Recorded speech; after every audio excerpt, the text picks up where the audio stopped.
Kiss me. Right now. Vivienne Laurent wasn't asking. The billionaire CEO, who never begged anyone for anything, had her perfectly manicured hand gripping Nathan Cole's wrist so hard he could feel her pulse hammering against his skin. Around them, the rooftop lounge glittered with politicians and old money. Somewhere in that crowd was Kenji Takeda, the investor who could make or destroy everything Vivienne had built. And Takeda believed she was engaged to Nathan, the struggling single father who couldn't afford his daughter's dance lessons, let alone a fake fiancé scandal. One kiss. That's all it would take to save her empire, or ruin both their lives completely. If you want to see how far a desperate lie can go, stay with me until the end. Hit that like button and drop a comment with your city so I can see how far this story travels. Nathan Cole had approximately 4 seconds to decide if he was going to kiss his boss in front of 200 of the most powerful people in Chicago. 3 seconds. Vivienne's fingers tightened around his wrist. Her champagne glass trembled in her other hand, which was unusual because Vivienne Laurent didn't tremble. She fired senior executives before breakfast. She'd once stared down a room full of hostile investors until they broke eye contact first. But right now, standing beside the infinity pool with the city skyline blazing behind her, she looked almost fragile in her midnight blue gown. 2 seconds. Nathan! Her voice dropped low enough that only he could hear it over the jazz quartet and the hum of networking conversations. Please. The please did it. Vivienne never said please. 1 second. Nathan closed the distance between them and kissed her. Her lips were softer than he expected. Warmer. For a fraction of a heartbeat, she went rigid with surprise. Then her hand released his wrist and slid up to his shoulder. The kiss wasn't deep, just convincing enough. Just real enough that when they broke apart, Nathan had to remind himself this was theater, performance, survival. Vivienne's eyes searched his face for something he couldn't name. Then she turned, champagne glass raised, smile back in place like armor. Sorry about that. You know how it is. The cluster of executives nearby laughed. Somebody made a joke about newlyweds. Nathan smiled and nodded and tried not to think about how his daughter's medical bills were overdue again. That's Kenji Takeda, Vivienne murmured, her smile never wavering. Gray suit, 10 o'clock. Nathan found him. Mid-50s, silver hair, custom-tailored suit that probably cost more than Nathan made in 6 months. Takeda was watching them with the kind of casual interest a shark might show a passing school of fish. He asked about you yesterday, Vivienne continued, still smiling at the crowd like they were discussing the weather. Wanted to know when the wedding was. I told him we were keeping it small, private. He said that was very wise for people in our position. Our position. You're my fiancé, Nathan. Try to remember that for the next 2 hours. Before he could respond, a woman in a silver dress approached them, all teeth and expensive perfume. Vivienne, darling, I heard the news. Let me see the ring. Vivienne's left hand rose smoothly, displaying the platinum band with the emerald-cut diamond that Nathan had first seen 3 weeks ago when she'd called him into her office and explained the situation with the calm efficiency of someone ordering lunch. She needed a fake fiancé. Nathan needed money. The arrangement was transactional and temporary, except nothing about kissing her had felt transactional. It's stunning, the woman gushed. And you... She turned to Nathan with predatory interest. You must be the architect everyone's talking about, the one who designed the Shanghai Towers. That was mostly the team, Nathan said automatically. He's being modest, Vivienne cut in. Nathan led the entire structural design. The towers wouldn't exist without him. That was generous. Also mostly true. But generosity from Vivienne always had a purpose. The woman asked more questions. Nathan answered them while Vivienne's hand rested lightly on his arm, her thumb occasionally brushing the inside of his wrist in a way that was definitely part of the performance. Had to be. Except sometimes her touch lingered half a second too long, and Nathan found himself wondering if she was as aware of him as he was of her. The woman finally drifted away. Vivienne's hand stayed on his arm. You're good at this, she said quietly. Lying? Surviving. Her eyes flicked to his. I checked your phone records last month. You call your daughter every night at 8:30. You've never missed one. Not even during the Shanghai crisis when you were working 100-hour weeks. Nathan's jaw tightened. You spied on me? I protect my investments. You're worth protecting. I'm not an investment. I'm an employee. You're my fiancé. Vivian's smile was sharp enough to cut.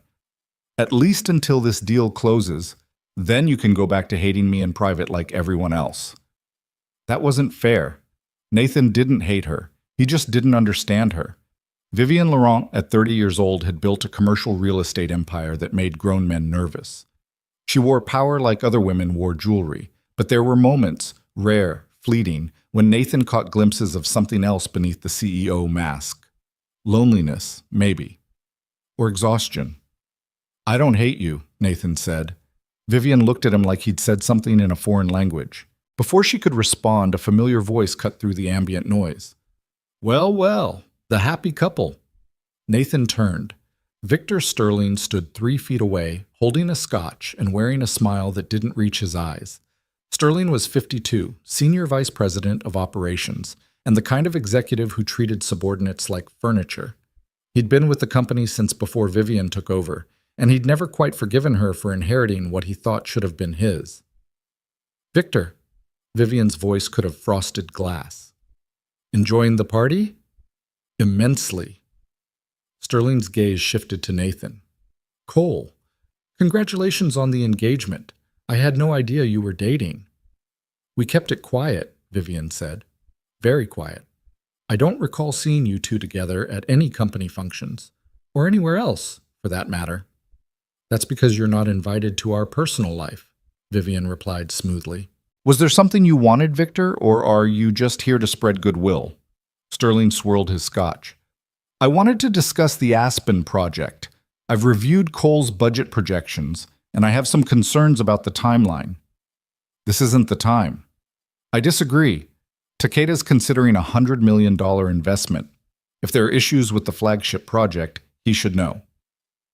Nathan felt Vivian's hand tighten on his arm. The Aspen Resort was her pet project, a ultra-luxury mountain retreat designed to attract tech billionaires and foreign investors. It was also the main reason Takeda was interested in the company. If Sterling managed to plant doubt about the project now, in front of half the investment community, the deal could collapse. Nathan's projections are sound, Vivian said. I've reviewed them personally. Of course you have. Sterling's smile widened. Though I wonder if personal feelings might be clouding professional judgment. It must be difficult to remain objective when you're sleeping with your lead architect. The accusation hung in the air like smoke. Nathan opened his mouth to respond, but Vivian beat him to it. My judgment is the only reason this company survived the last recession while you were busy running the Miami division into the ground. Nathan's work speaks for itself, unlike some people's. Sterling's smile finally cracked. Careful, Vivian. Takeda wants stability, professionalism, not a CEO who plays favorites with her boyfriend. Fiancé, Nathan heard himself say. And if you have concerns about the Aspen budget, put them in writing. We'll review them Monday morning. Right now, you're interrupting our evening. He hadn't meant to sound territorial, but something about Sterling's tone made Nathan's teeth ache. The older man looked at him with renewed interest, like he'd just noticed something unexpected. Of course, Sterling said slowly. Monday morning, I'll prepare a full analysis. He nodded to Vivian. Enjoy your evening. He walked away. Vivian exhaled slowly. You didn't have to do that, she said. He was baiting you. He's always baiting me. I'm used to it. Well, you shouldn't be. Vivian turned to face him fully. In her heels, she was almost eye level with him. Why did you really agree to this, Nathan? The money can't be enough. You could have asked for a raise months ago. My daughter needs things. That's not an answer. Nathan looked past her at the glittering skyline. Somewhere out there, his ex-wife was probably tucking Emma into bed. Or more likely, the nanny was. Claire got custody because she had the better lawyer and the bigger house. But Nathan got every other weekend and Wednesday nights. It wasn't enough. It would never be enough. My father's sick, Nathan said quietly. Stage 3 lymphoma. The treatments aren't covered by insurance. I've been paying out of pocket for 6 months.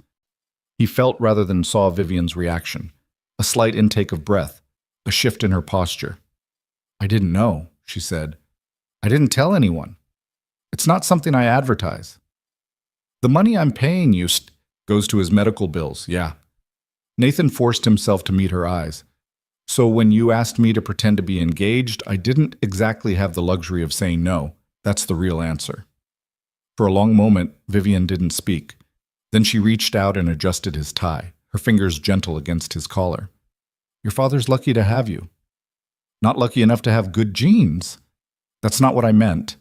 Nathan knew what she meant, but accepting kindness from Vivian felt dangerous somehow, like letting his guard down in a war zone. We should circulate, he said. People are watching. Let them watch. But Vivian stepped back, smile returning to her face. Come on. I'll introduce you to some people who might actually appreciate good architecture. The next hour passed in a blur of handshakes and small talk. Nathan met investors, lawyers, politicians. Everyone wanted to know about the wedding. Nathan repeated the same vague answers Vivian had coached him on. Small ceremony, private, probably spring, maybe summer. They hadn't decided. The lies came easier than they should have. Around 10 o'clock, Kenji Takeda finally approached them. Up close, the investor had the kind of quiet intensity that made Nathan understand why Vivian was nervous. This was a man who'd built fortune on reading people, on finding weaknesses and exploiting them. Ms. Laurent, Takeda's handshake was brief and firm. Thank you for the invitation. Thank you for coming. This is Nathan Cole, my fiancé. Takeda's dark eyes assessed Nathan with uncomfortable precision. The architect. I've read about your work in Singapore. Impressive. Thank you, sir. I understand you're leading the Aspen project. That's right. Ambitious timeline. That's 8 months from groundbreaking to grand opening. Takeda's expression was unreadable. Some would say impossible. Some people said the Shanghai Towers couldn't be built in 18 months, Nathan replied. We finished in 16. Because you worked 100-hour weeks and nearly destroyed your health, Takeda said mildly. I spoke with the project manager there. He said you slept in the office more often than your apartment. Nathan felt Vivian tense beside him. That was different circumstances, he said carefully. The Aspen project has better infrastructure support. And you have different priorities now. Takeda glanced at Vivian. Marriage changes a man's relationship with work. I should know. I've been married 32 years. My wife would have left me after the first decade if I'd kept treating the office like home. Nathan knows how to balance professional and personal commitments, Vivian said. It's one of the reasons I trust him with flagship projects. Trust. Takeda seemed to taste the word. That's essential in business, especially in partnerships. Tell me, Mr. Cole, what made you fall in love with Miss Laurent? The question landed like a grenade. Nathan's mind went blank. They'd prepared for questions about the wedding, the timeline, the ring. Nobody had asked about love. He looked at Vivian, who was watching him with an expression he couldn't quite read. She doesn't give up, Nathan heard himself say. Everyone told her the Shanghai project was too risky, too expensive, too complicated. She did it anyway, and when things went wrong, and they did go wrong, she didn't blame anyone else. She fixed it. I've never met anyone who fights that hard for what she believes in. It was true. All of it. Nathan realized he meant every word.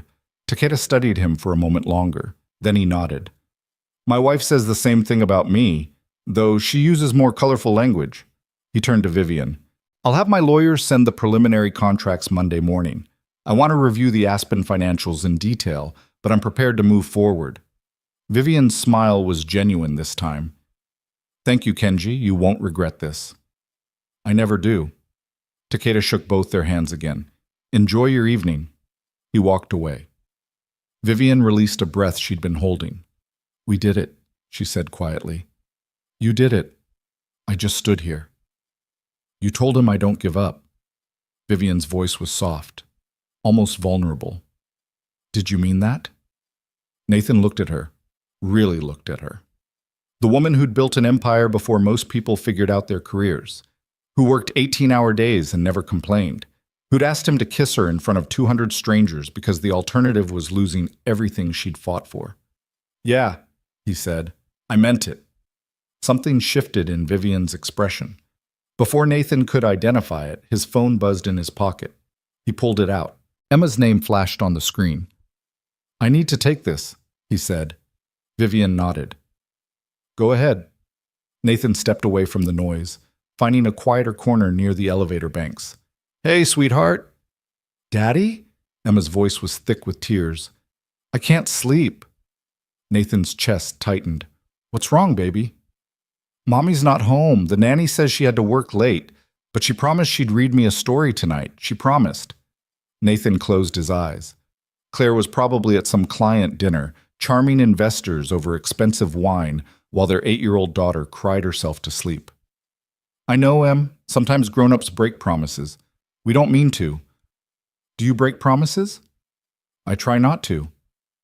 You promise you'll come get me Wednesday? I promise. 3 o'clock. We'll get ice cream. Even though it's cold outside? Especially because it's cold outside. Ice cream tastes better in winter. Emma giggled through her tears. That doesn't make sense, Daddy. Lots of things don't make sense. That's what makes them fun. Nathan heard voices in the background. Is the nanny there? Yeah, she wants to talk to you. The nanny, Maria, he thought her name was, came on the line. Mr. Cole? Emma's fine, just missing you. And her mother. Can you read her the Peter Pan story? The one with the pirate ship? Of course. Thanks, Maria. I'll pick her up Wednesday after school. She'll be ready. Nathan ended the call and stood there for a moment, staring at the Chicago skyline through the floor-to-ceiling windows. Somewhere out there, Emma was going to sleep without either of her parents, and Nathan was here, pretending to be engaged to a woman he barely knew, also he could afford to keep his father alive a few more months.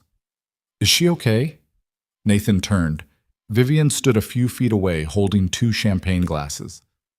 She's fine. Just needed to hear my voice. He took the glass she offered. Thanks. You're a good father. I'm an absent father. There's a difference. Absent fathers don't call every night at 8:30.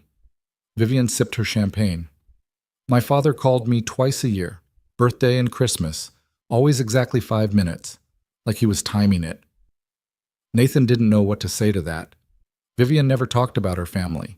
There were rumors, old money, East Coast aristocracy, some kind of falling out, but Nathan had never asked. It felt like crossing a line.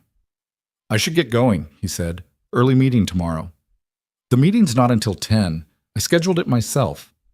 Then I should go home and sleep. Or you could stay another hour and help me avoid networking with people I can't stand. Vivian's smile was wry. That's part of the fiancé job description, isn't it? Emotional support? I don't think we specified emotional support in the contract. We'll add an amendment. Nathan found himself smiling despite everything. 1 hour, then I'm leaving. Deal. They stayed until midnight. Nathan met more investors, more executives, more people whose names he'd forget by morning. But every time the crowd got overwhelming, Vivian would find him. A touch on his arm, a shared look across the room. Small moments that felt less like performance and more like partnership. When they finally left, the valet brought Vivian's car around. A sleek black Mercedes that probably cost more than Nathan's annual salary. Vivian slid behind the wheel while Nathan settled into the passenger seat. I'll drop you home, she said. You don't have to. I can catch a cab. Nathan, it's midnight. Let me drive you home. She didn't wait for an answer. The Mercedes purred out of the parking garage and onto the empty street. Chicago glittered around them, all glass and steel and late-night neon. Thank you, Vivian said quietly. For tonight. For all of it. You're paying me. You don't need to thank me. I'm thanking you anyway. She glanced at him. What you said to Takeda about me not giving up, that was true? I was going to say unexpected, but true works. Vivian's hands tightened on the steering wheel. I didn't build this company to prove anything to anyone. I built it because it was the only thing I knew how to do, the only thing I was good at. That's not true, isn't it? I have no friends. My family hasn't spoken to me in 5 years. I spend every holiday in the office because the alternative is going home to an empty apartment and pretending I don't notice. She laughed, but there was no humor in it. You know what's funny? I have 800 employees. I sign their paychecks. I know their names. But I don't know any of them, not really, and they don't know me. Nathan stared at her profile, backlit by passing streetlights. Why are you telling me this? Because you're the closest thing I have to a real relationship right now. How pathetic is that? It's not pathetic. It's a fake engagement, Nathan. We're lying to everyone, including ourselves. The Mercedes pulled up outside Nathan's apartment building, a converted warehouse in a neighborhood that was trying hard to gentrify but hadn't quite made it yet. Vivian put the car in park but didn't kill the engine. You should get some sleep, she said. Nathan opened the door, then hesitated. For what it's worth, I don't think you're pathetic. I think you're scared. There's a difference. Vivian looked at him. Scared of what? That if you let people in, they'll leave, like everyone else did. For a moment, Vivian's mask slipped completely. Nathan saw the raw loneliness underneath, the exhaustion, the desperate hunger for something real in a life built entirely on appearances. Then the mask snapped back into place. Good night, Nathan. Good night, Vivian. He watched her drive away, taillights disappearing into the Chicago darkness. Then he climbed the stairs to his apartment, unlocked the door, and stood in the silence of a space that still smelled faintly like Emma's strawberry shampoo from last weekend. His phone buzzed, a text from Vivian. Aspen trip confirmed for next Thursday. Pack warm. We'll be there 5 days. Nathan typed a response. 5 days? Takeda wants a full site inspection, and we need to finalize the resort design before groundbreaking. Can't we do that here? Not according to Takeda. He wants to see us working together, bonding, being engaged. Nathan stared at the message.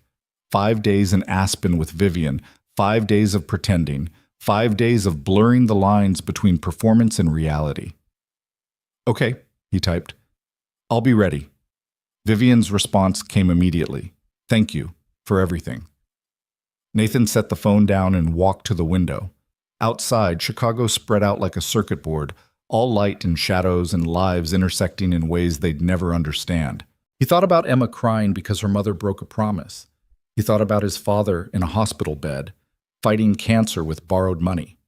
He thought about Vivian driving home alone to an empty apartment, surrounded by wealth and power and absolutely nothing that mattered.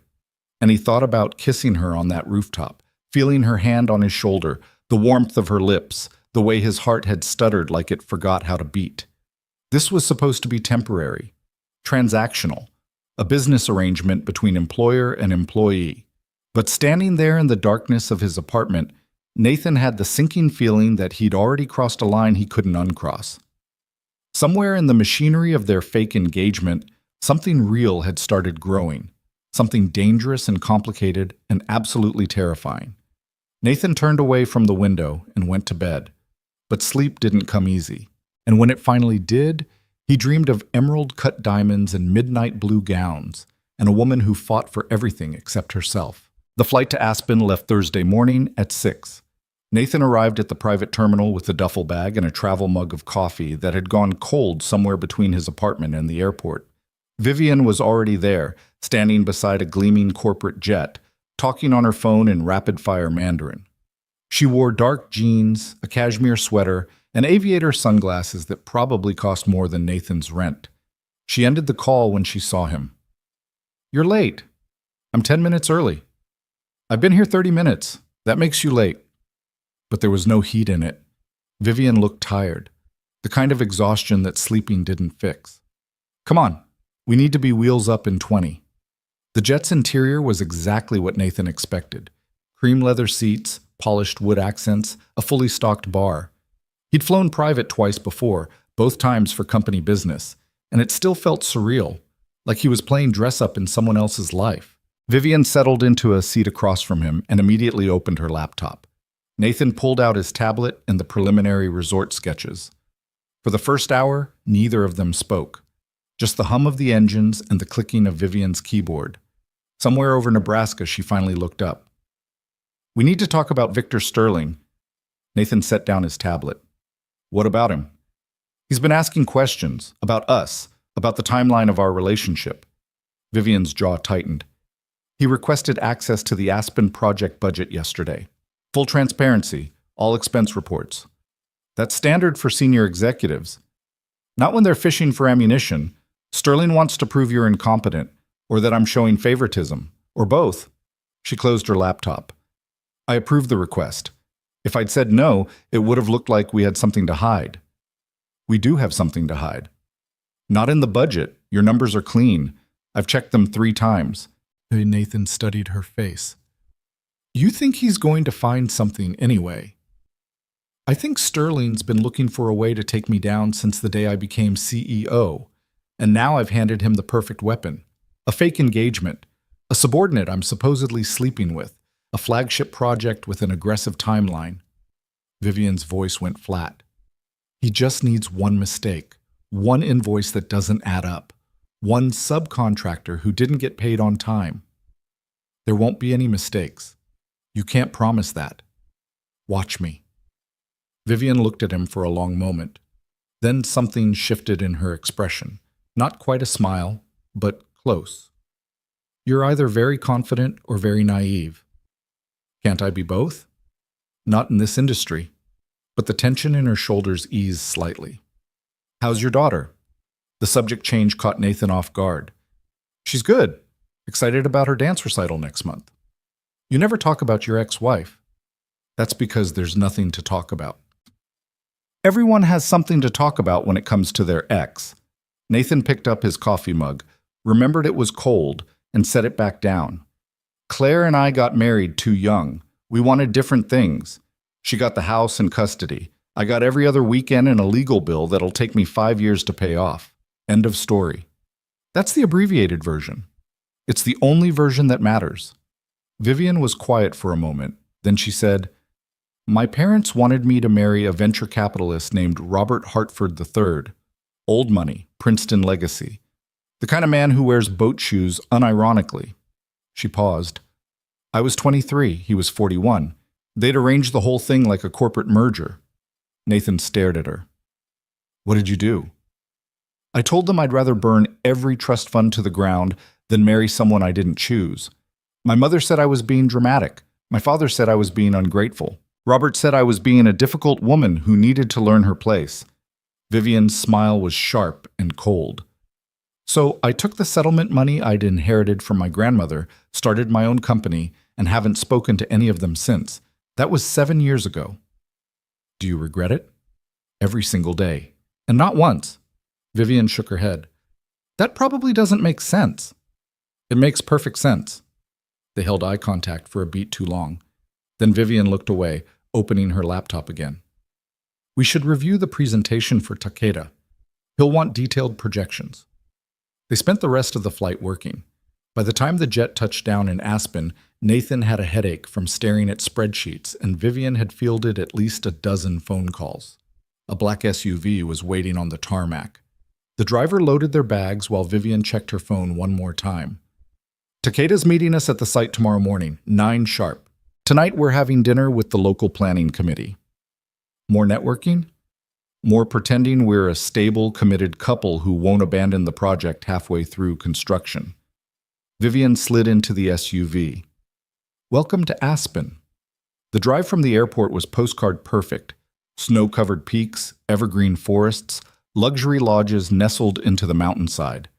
The resort site was another 20 minutes up a winding road that made Nathan's stomach lurch with every switchback.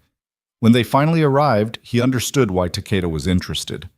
The property sprawled across 15 acres of pristine wilderness, mountain views in every direction, natural hot springs, helicopter pad, the kind of place where billionaires came to pretend they appreciated nature while their personal chefs prepared 7-course meals. It's perfect, Nathan said quietly. It will be. Once we build it. Vivian stepped out of the SUV, breath misting in the cold air. Come on, I want to walk the perimeter before we lose the light. They spent 2 hours hiking the property lines while Vivian pointed out where different structures would go. Main lodge, private cabins, spa complex. Nathan took notes and photos, his architect's eye already redesigning problematic slopes and drainage issues. You're doing it again, Vivian said. Doing what? That thing where you stare at empty space and see buildings that don't exist yet. Nathan smiled. Occupational hazard. It's one of my favorite things about you. The words hung in the frozen air between them. Vivian seemed to realize what she'd said and quickly added, "One of your professional qualities that I value as your employer." "Right, of course." But the moment didn't quite dissipate. It lingered as they walked back to the SUV, as they drove to the hotel, as they checked into separate rooms on the same floor. Nathan told himself it meant nothing. Vivian was stressed, tired. She'd misspoken, except it hadn't sounded like a mistake. Dinner with the planning committee was exactly as painful as Nathan expected. 7 local officials who wanted reassurances that the resort wouldn't destroy the natural habitat or price out longtime residents. Vivian handled them with practiced charm, making promises she'd definitely keep, and compromises that sounded generous but cost her nothing. Nathan mostly stayed quiet, answering questions about architectural design when asked. He was good at technical details, less good at the political dance Vivian performed like she'd been born to it. By the time they got back to the hotel, it was almost 11. Vivian's heels clicked against the marble floor as they crossed the lobby. "That went well?" "You bribed them with promises of local hiring and environmental grants. I incentivized cooperation. There's a difference." Vivian pressed the elevator button. "You were quiet tonight." "I didn't have much to say." "You never do. But you're always watching, listening." The elevator doors opened. They stepped inside. "I noticed you watching Victor Sterling at the rooftop party, the way you tracked his movements. Most people don't notice things like that." "My daughter used to sneak cookies before dinner. You learn to pay attention." Vivian laughed, a real laugh, not the polished one she used in meetings. "I'm trying to imagine you as the disciplinarian parent." "I'm terrible at it. Emma knows if she cries, I'll give her whatever she wants." "That's not discipline, that's being a pushover." "Yeah, well, I only get her 2 days a week. I'm not wasting those days saying no." The elevator stopped on their floor. Vivian's room was 3 doors down from Nathan's.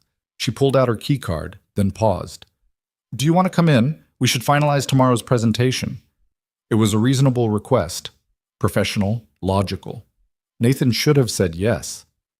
"It's late," he heard himself say instead. "We can review it in the morning." Vivian studied his face. "You're avoiding me." "I'm tired." "You're avoiding me," she repeated. "Why?" "Because standing in a hallway at 11 at night, alone with the woman he was supposed to be fake engaged to, felt dangerous.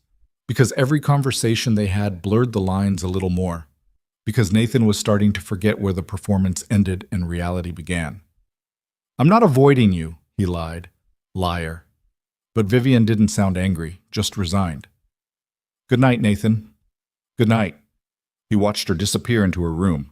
Then he went to his own, stripped off his clothes, and stood under a scalding shower until the water ran cold. When he finally climbed into bed, sleep was elusive. His mind kept circling back to Vivian's words. "One of my favorite things about you. It shouldn't matter. It didn't matter. This was temporary, transactional, a means to an end." Nathan repeated that to himself until he finally drifted off around 2 in the morning. His phone woke him at 6. A text from Vivian. "Weather alert. Storm moving in faster than expected. Takeda wants to move the site visit to this morning. Be ready in 30. Nathan dragged himself out of bed, showered again, and pulled on thermal layers and hiking boots. By the time he made it downstairs, Vivian was already in the lobby, holding 2 travel mugs of coffee. "You look like death," she said, handing him one. "You look perfect. It's annoying." "I've been up since 4. This is just concealer and spite." Vivian gestured toward the entrance. "SUVs waiting." The drive up to the resort site was worse in the early morning darkness. The road was slick with fresh snow, and the wind had picked up, rattling the SUV's frame. Their driver, a local named Mike who'd been doing mountain runs for 20 years, navigated the switchbacks with casual confidence. "Storm's going to be a bad one," Mike said. "You folks should plan on heading back down before noon. After that, roads might close." "We'll be quick," Vivian promised. Takeda was already at the site when they arrived, standing beside his own SUV with 2 assistants and a surveyor. He wore a heavy parka and snow boots that had clearly never been worn before today. "Miss Laurent, Mr. Cole." Takeda's breath fogged in the frigid air. "Thank you for accommodating the schedule change." "Of course." Vivian's smile never wavered despite the temperature dropping below freezing. Shall we start with the main lodge location? They spent the next hour trudging through knee-deep snow while Nathan explained structural plans and Vivian outlined amenities. Takeda asked sharp questions about load-bearing capacity, environmental impact, and ROI projections. Nathan answered the technical ones. Vivian handled the financial ones. Somewhere around the 40-minute mark, Nathan realized they'd fallen into a rhythm. Vivian would make a claim about guest capacity. Nathan would back it up with architectural specifics. Takeda would challenge an assumption. They'd counter together, their responses overlapping and complementing like they'd rehearsed it. Except they hadn't rehearsed anything. You work well together, Takeda observed, watching them explain the spa complex layout. That's rare. Most couples I know can barely agree on where to eat dinner. We have our moments, Vivian said lightly. I'm sure you do. All couples do. Takeda turned to Nathan. What's the hardest part of working with your fiancé? Nathan didn't hesitate. She never stops. 18-hour days, weekends, holidays. Sometimes I have to physically take her laptop away just to make her eat. It was true. He'd done exactly that 3 weeks ago when Vivian had worked through lunch for the 5th day in a row. Takeda smiled. And you, Ms. Laurent? What's the hardest part of working with Mr. Cole? He cares too much, Vivian said quietly. About the work. About getting every detail perfect. He'll redesign an entire floor plan because one window doesn't catch the light right. It's admirable and infuriating in equal measure. Also true. Nathan had done that on the Singapore project. Takeda nodded slowly. My wife says similar things about me, except she uses more profanity. He checked his watch. I've seen enough. The concept is sound. I'll have my lawyers expedite the contracts. Relief flashed across Vivian's face. Thank you, Kenji. You won't regret this. I know. Takeda shook both their hands. Congratulations on the engagement and the project. I suspect both will be successful. He left with his assistants. Vivian waited until his SUV disappeared down the mountain road before she turned to Nathan, eyes bright. We did it. He's actually going to invest. You did it. I just stood here. Stop saying that. We did this together. Vivian's smile was fierce and genuine. This is going to save the company. Do you understand that? Sterling can't touch us now. Nathan opened his mouth to respond, but a gust of wind nearly knocked him sideways. The sky had darkened considerably in the last hour. Fat snowflakes swirled through the air, already obscuring visibility. We should head back, he said. Vivian pulled out her phone. Her smile vanished. No signal. It's the mountains. Happens all the time. Mike was supposed to wait for us. Nathan looked around. The parking area where their SUV had been was empty except for rapidly accumulating snow. Maybe he moved to a better spot, out of the wind. They walked the perimeter of the site, calling for Mike. No response. No vehicle. Just wind and snow and the growing realization that they were alone on a mountain with a storm moving in fast. He wouldn't just leave us, Vivian said, but her voice wavered. Maybe he had an emergency, or thought we'd already left with Takeda. Nathan pulled out his own phone. Also no signal. We need to find shelter, now. The hotel's 20 minutes down the mountain. 20 minutes in good weather. In this? Nathan gestured at the whiteout conditions developing around them. We'd drive off a cliff before we made it halfway. Vivian was quiet for a moment.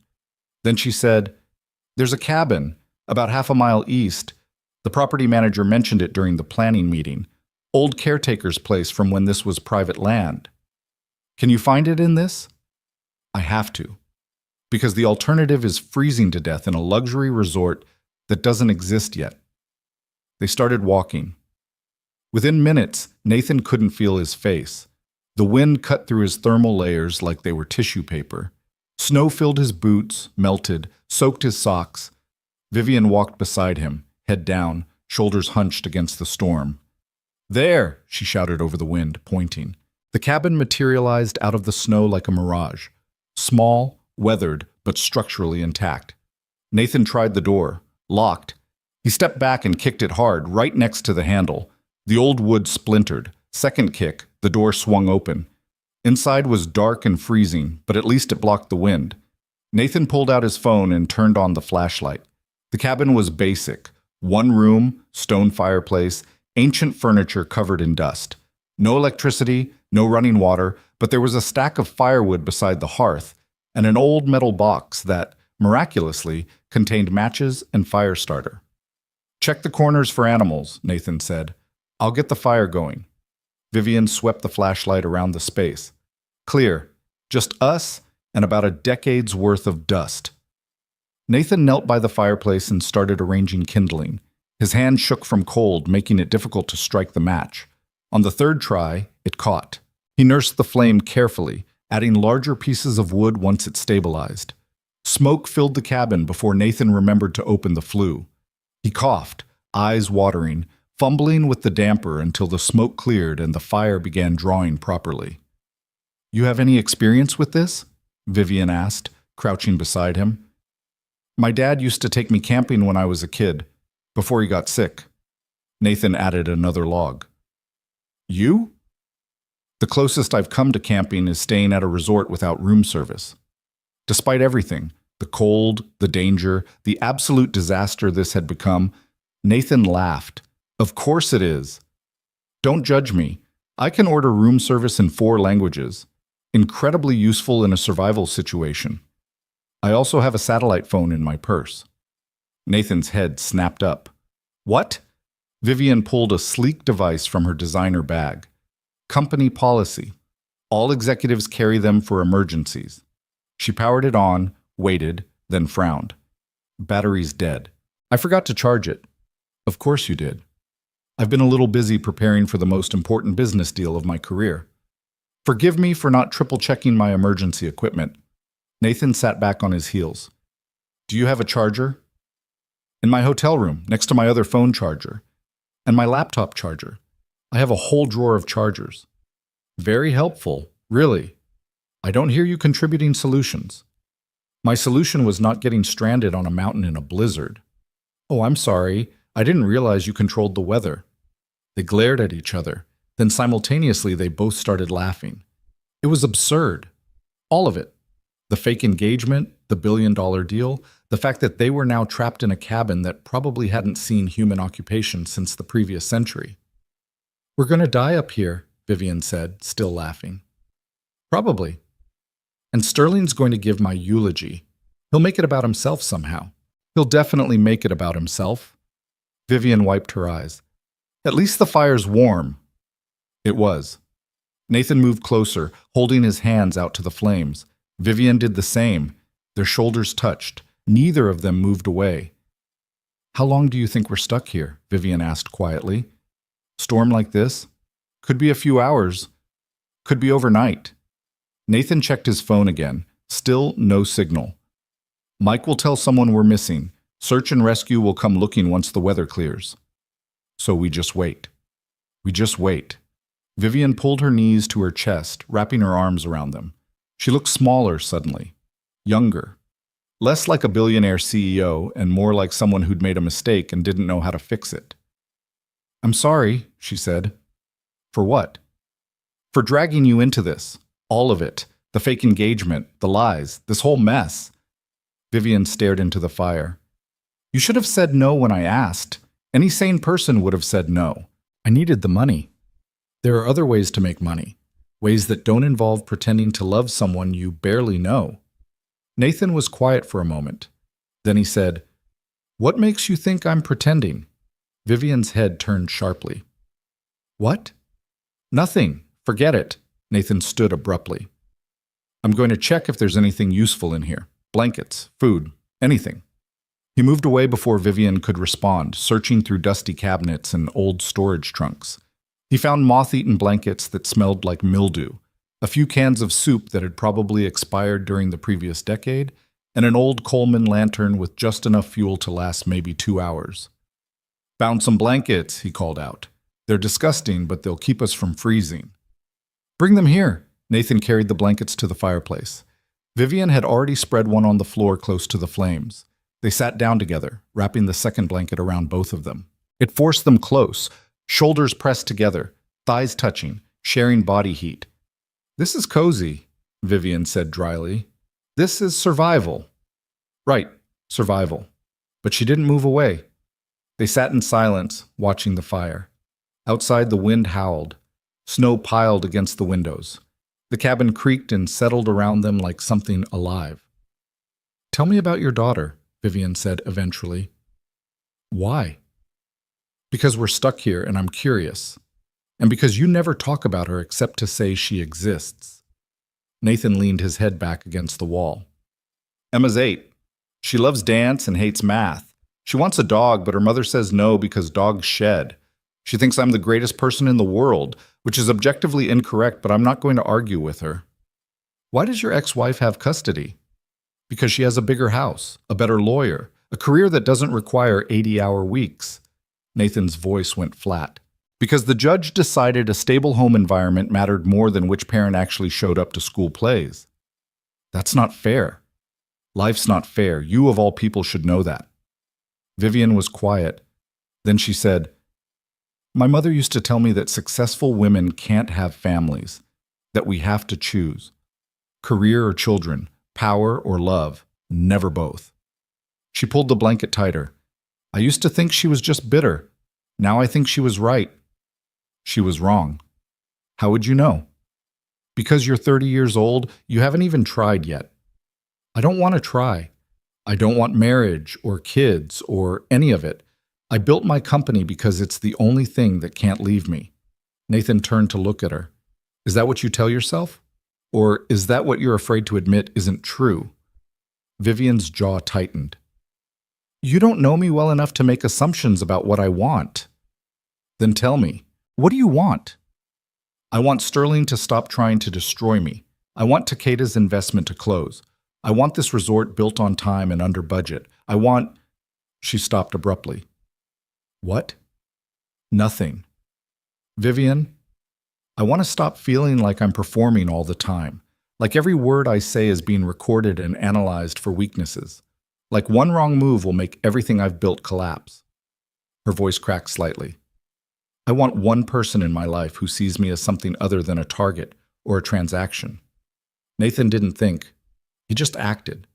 His hand found hers under the blanket, fingers threading through hers. "I see you." "No, you don't. You see what I'm paying you to see. I see someone who fights for what she believes in, who works harder than anyone I've ever met, who pretends she doesn't care but keeps her employees' kids' birthdays in her calendar." Nathan squeezed her hand. "I see someone who's terrified of being alone but won't admit it, who built walls so high she forgot how to climb back over them." Vivian's breathing had gone shallow. "How did you—" "Your assistant mentioned it once. How you send gifts to employees' kids, personalized, thoughtful. You probably don't even remember doing it." "I don't. I know. That's what makes it matter." They sat there, hands intertwined, the fire crackling between them and the storm raging outside. Nathan could feel Vivian's pulse against his wrist, could smell her perfume, something expensive and subtle that he'd never been able to identify. "This is a bad idea," Vivian whispered. "What is?" "This. Us. Whatever's happening right now." "Nothing's happening." Liar. But she didn't pull her hand away. Nathan knew he should let go, should put distance between them, should remember that this was fake, temporary. A business arrangement that would end the moment Takeda's money hit the company account. Instead, he turned toward her. Vivian's eyes were dark in the firelight, her lips slightly parted. She looked at him like she was trying to solve an equation that didn't have an answer. "Nathan," she said quietly, "if you're going to kiss me, do it now, before I remember all the reasons this is a terrible idea." He kissed her. It wasn't like the rooftop. That had been performance, strategy. This was something else entirely.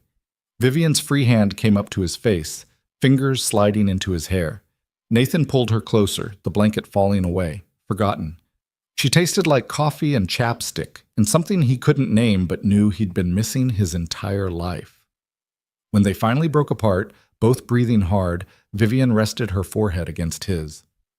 "We can't do this." "I know. I'm your boss. I know. This is fake. The engagement, all of it. I know. Then why does it feel real?" Nathan didn't have an answer, so he kissed her again. They stayed like that for a long time, kissing, talking, sitting in silence. At some point, Vivian's head ended up on Nathan's shoulder. At some point, Nathan's arm wrapped around her waist. The fire burned low. Nathan added more wood. The storm continued. "Tell me about your father," Vivian said eventually, voice drowsy. "He was a carpenter, built furniture by hand, beautiful stuff, tables, chairs, cabinets. He taught me to see structure in everything, how weight distributes, how things fit together." Nathan stared at the flames. "The lymphoma showed up 2 years ago. First, he couldn't hold tools steady. Then he couldn't work at all. Now he can barely walk." "Is the treatment working?" "It's buying him time. That's all we can hope for." Vivian lifted her head. "How much time?" 6 months? Maybe a year. The doctors won't commit to more than that. And you're spending your salary keeping him alive. He's my father. What else would I do? Most people would have put him in hospice by now. Conserved resources. Nathan's voice went hard. He's not a resource. He's a person. I didn't mean... Vivian stopped, regrouped. "I'm sorry. That came out wrong. I just meant most people wouldn't sacrifice everything for someone who's already dying. You can say it. He is dying." Nathan pulled away slightly. "But he's not dead yet. And as long as he's still fighting, I'm going to make sure he has the chance." Vivian was quiet. Then she said, "You're a better person than I am." "That's not true." "It is. You know what I did when my grandmother got cancer? The one who left me the inheritance money? I visited her twice in 18 months, because I was too busy building my company. She died alone in a hospital room while I was in a board meeting I couldn't be bothered to leave." Vivian's voice cracked. "She was the only person in my family who believed in me, and I couldn't even be there at the end." Nathan pulled her back against him. "You were 23. You didn't know." "I knew. I just didn't care enough to change my priorities. Then change them now. It's too late. It's never too late." Vivian laughed bitterly. "Says the man who's pretending to be engaged to his boss for money. Says the woman who's pretending to be engaged to her employee for professional credibility." They both went quiet. The truth hung between them, sharp and uncomfortable. "This is so messed up," Vivian said finally. "Yeah. We should stop, right now, before it gets worse." "Probably." Neither of them moved. The fire burned lower. The storm outside intensified. At some point, exhaustion won and they both dozed off, still wrapped in the threadbare blanket, still holding each other like they were the only solid things in an unstable world. Nathan woke to silence. The storm had passed. Pale sunlight filtered through the cabin's grimy windows. Vivian was still asleep against his shoulder, her breathing slow and even. He didn't want to move, didn't want to break whatever strange peace they'd found in this frozen, forgotten place. But his phone was buzzing in his pocket. Signal. Nathan carefully extracted himself from Vivian's grip and checked the messages. 12 missed calls, 37 texts, most from the hotel, some from Mike the driver, apologizing profusely for a family emergency that had pulled him away, several from Takeda's assistant, asking if they were safe, one from Victor Sterling. "Heard you got stranded on the mountain. How unfortunate. Hope you're both safe. We should discuss the Aspen budget when you return. I found some interesting discrepancies." Nathan's blood went cold. He read the message 3 more times, looking for hidden meanings. Found plenty. Sterling had something, or thought he did. Either way, he was coming for them. "Nathan?" He turned. Vivian was awake, hair mussed, eyes still heavy with sleep. She looked younger like this. Softer. "Storm's over," he said quietly. "We have signal." Vivian sat up, instantly alert. "Did anyone message?" "Yeah, Mike apologized. Takeda's people are worried, and Sterling..." Nathan handed her his phone. Vivian read the message. Her expression went carefully blank. "He's bluffing." "Maybe." "Your numbers are clean. I've checked them myself." "Then what's he found?" "I don't know, but we'll deal with it when we get back." Vivian stood, brushing dust off her clothes. "We should call for someone to pick us up." "Vivian." "What?" "About last night. Last night was survival, that's all. But she wouldn't meet his eyes. We were cold and scared, and we did what we needed to do to stay warm. It doesn't mean anything." Nathan felt something crack inside his chest. Right. Of course. I'm serious, Nathan. We can't let this, whatever this is, complicate things. We have a deal to close, a company to protect. Sterling's already circling. If he suspects anything real between us, he'll use it to destroy both of us. So we just pretend it never happened. We don't have to pretend. It didn't happen, not in any way that matters. Vivian finally looked at him, and her eyes were cold, distant, the CEO mask firmly back in place. Call for a pickup. I need to get back to the hotel and manage the fallout. She walked outside without another word. Nathan stood alone in the cabin, surrounded by dust and dead fire, and the ghost of something that might have been real if they'd let it. He pulled out his phone and called for rescue. 30 minutes later, a search and rescue team arrived with 2 snowmobiles. The ride down the mountain was cold and loud and mercifully short. Vivian didn't look at Nathan once during the entire trip. By the time they reached the hotel, she'd already scheduled calls with Takeda, the planning committee, and the company's legal team. She disappeared into her room without saying goodbye. Nathan stood in the hallway for a long moment. Then he went to his own room, packed his things, and tried to figure out how everything had gone so wrong so fast. His phone buzzed. A text from Emma. "Daddy, when are you coming home?" Nathan stared at the message. Then he typed back, "Soon, sweetheart. Real soon." He just wished he knew if he still had a job to come home to. The flight back to Chicago was nothing like the flight out. Vivian sat at the front of the jet, headphones on, laptop open, building a wall of work between them. Nathan sat in the back, staring out the window at clouds that looked like dirty cotton. Neither of them spoke for 3 hours. When they landed, Vivian's driver was waiting. She paused at the terminal exit, finally looking at Nathan for the first time since the cabin. "Monday morning, 9 o'clock, my office. Sterling's presenting his findings to the board at 10. I want you there 30 minutes early so we can prepare." Her voice was all business. No warmth, no acknowledgement of what had happened between them. "Don't be late." "I'm never late." "Good. Keep it that way." She turned to leave, then stopped. For a moment, Nathan thought she might say something real, something human. Instead, she said, "Get some rest this weekend. You look exhausted." Then she was gone.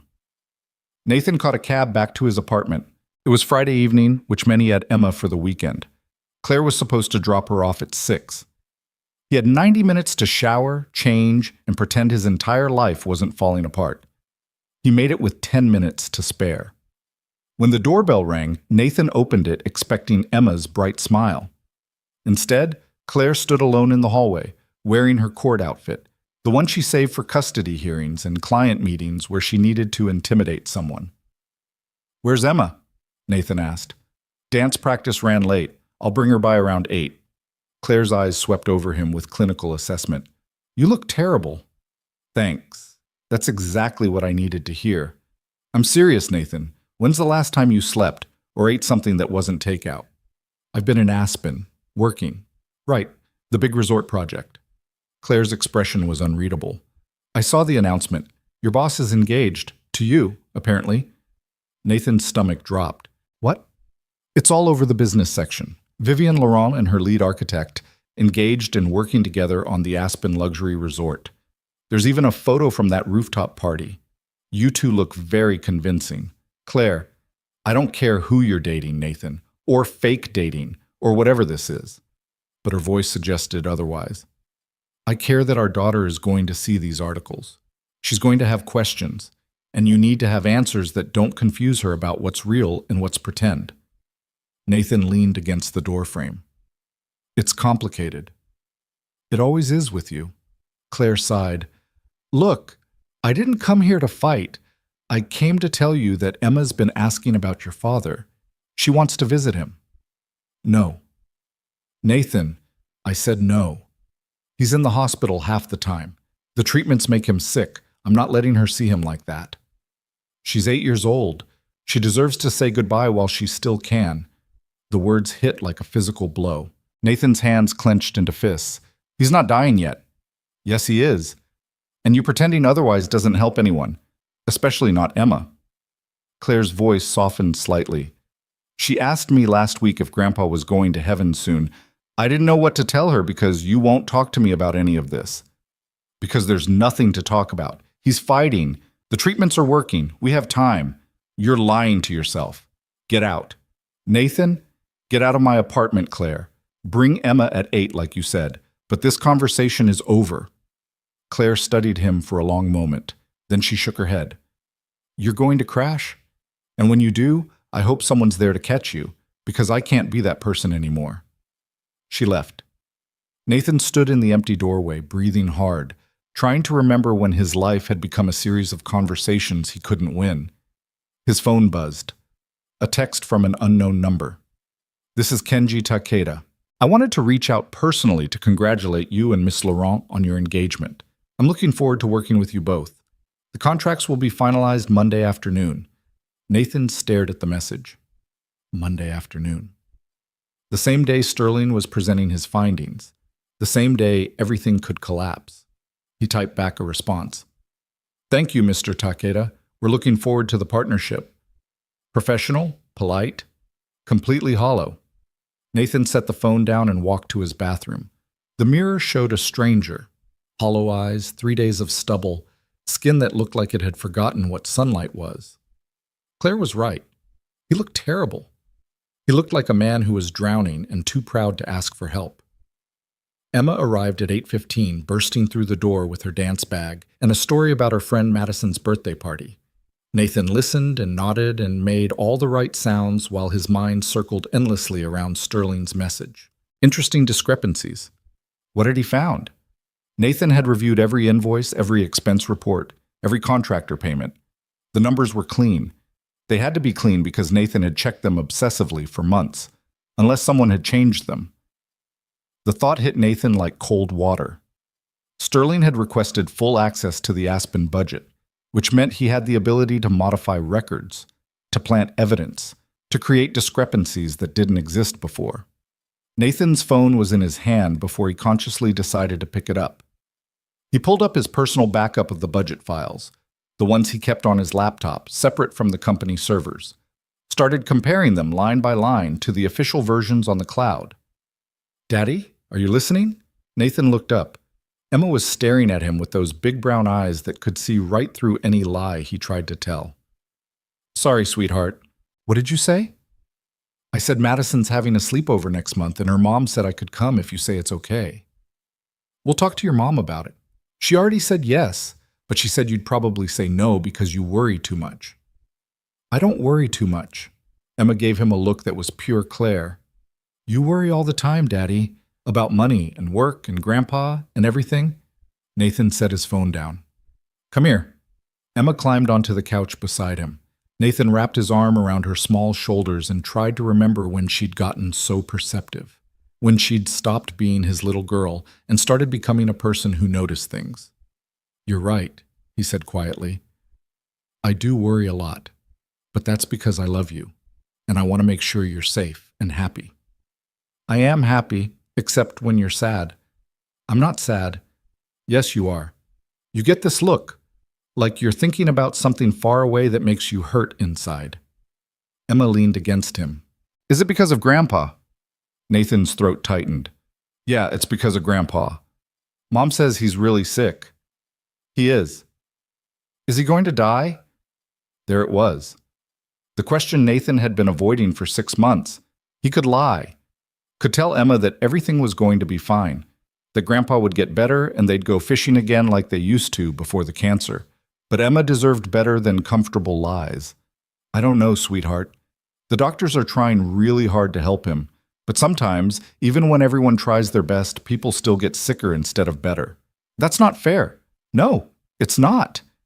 Emma was quiet for a moment. Then she said, Can we visit him tomorrow? I want to tell him about my dance recital. Nathan thought about Claire's words, about Emma deserving to say goodbye, about how much time they might actually have left. Okay, he heard himself say, we'll go tomorrow morning. Emma's face lit up. Really? Really?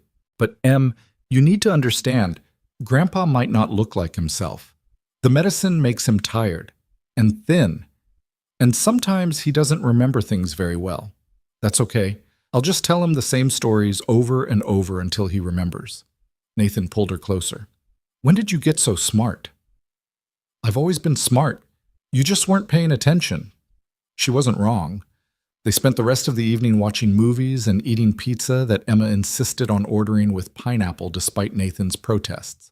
By the time she fell asleep on the couch, it was almost midnight. Nathan carried her to the bedroom, tucked her in, and stood in the doorway watching her breathe.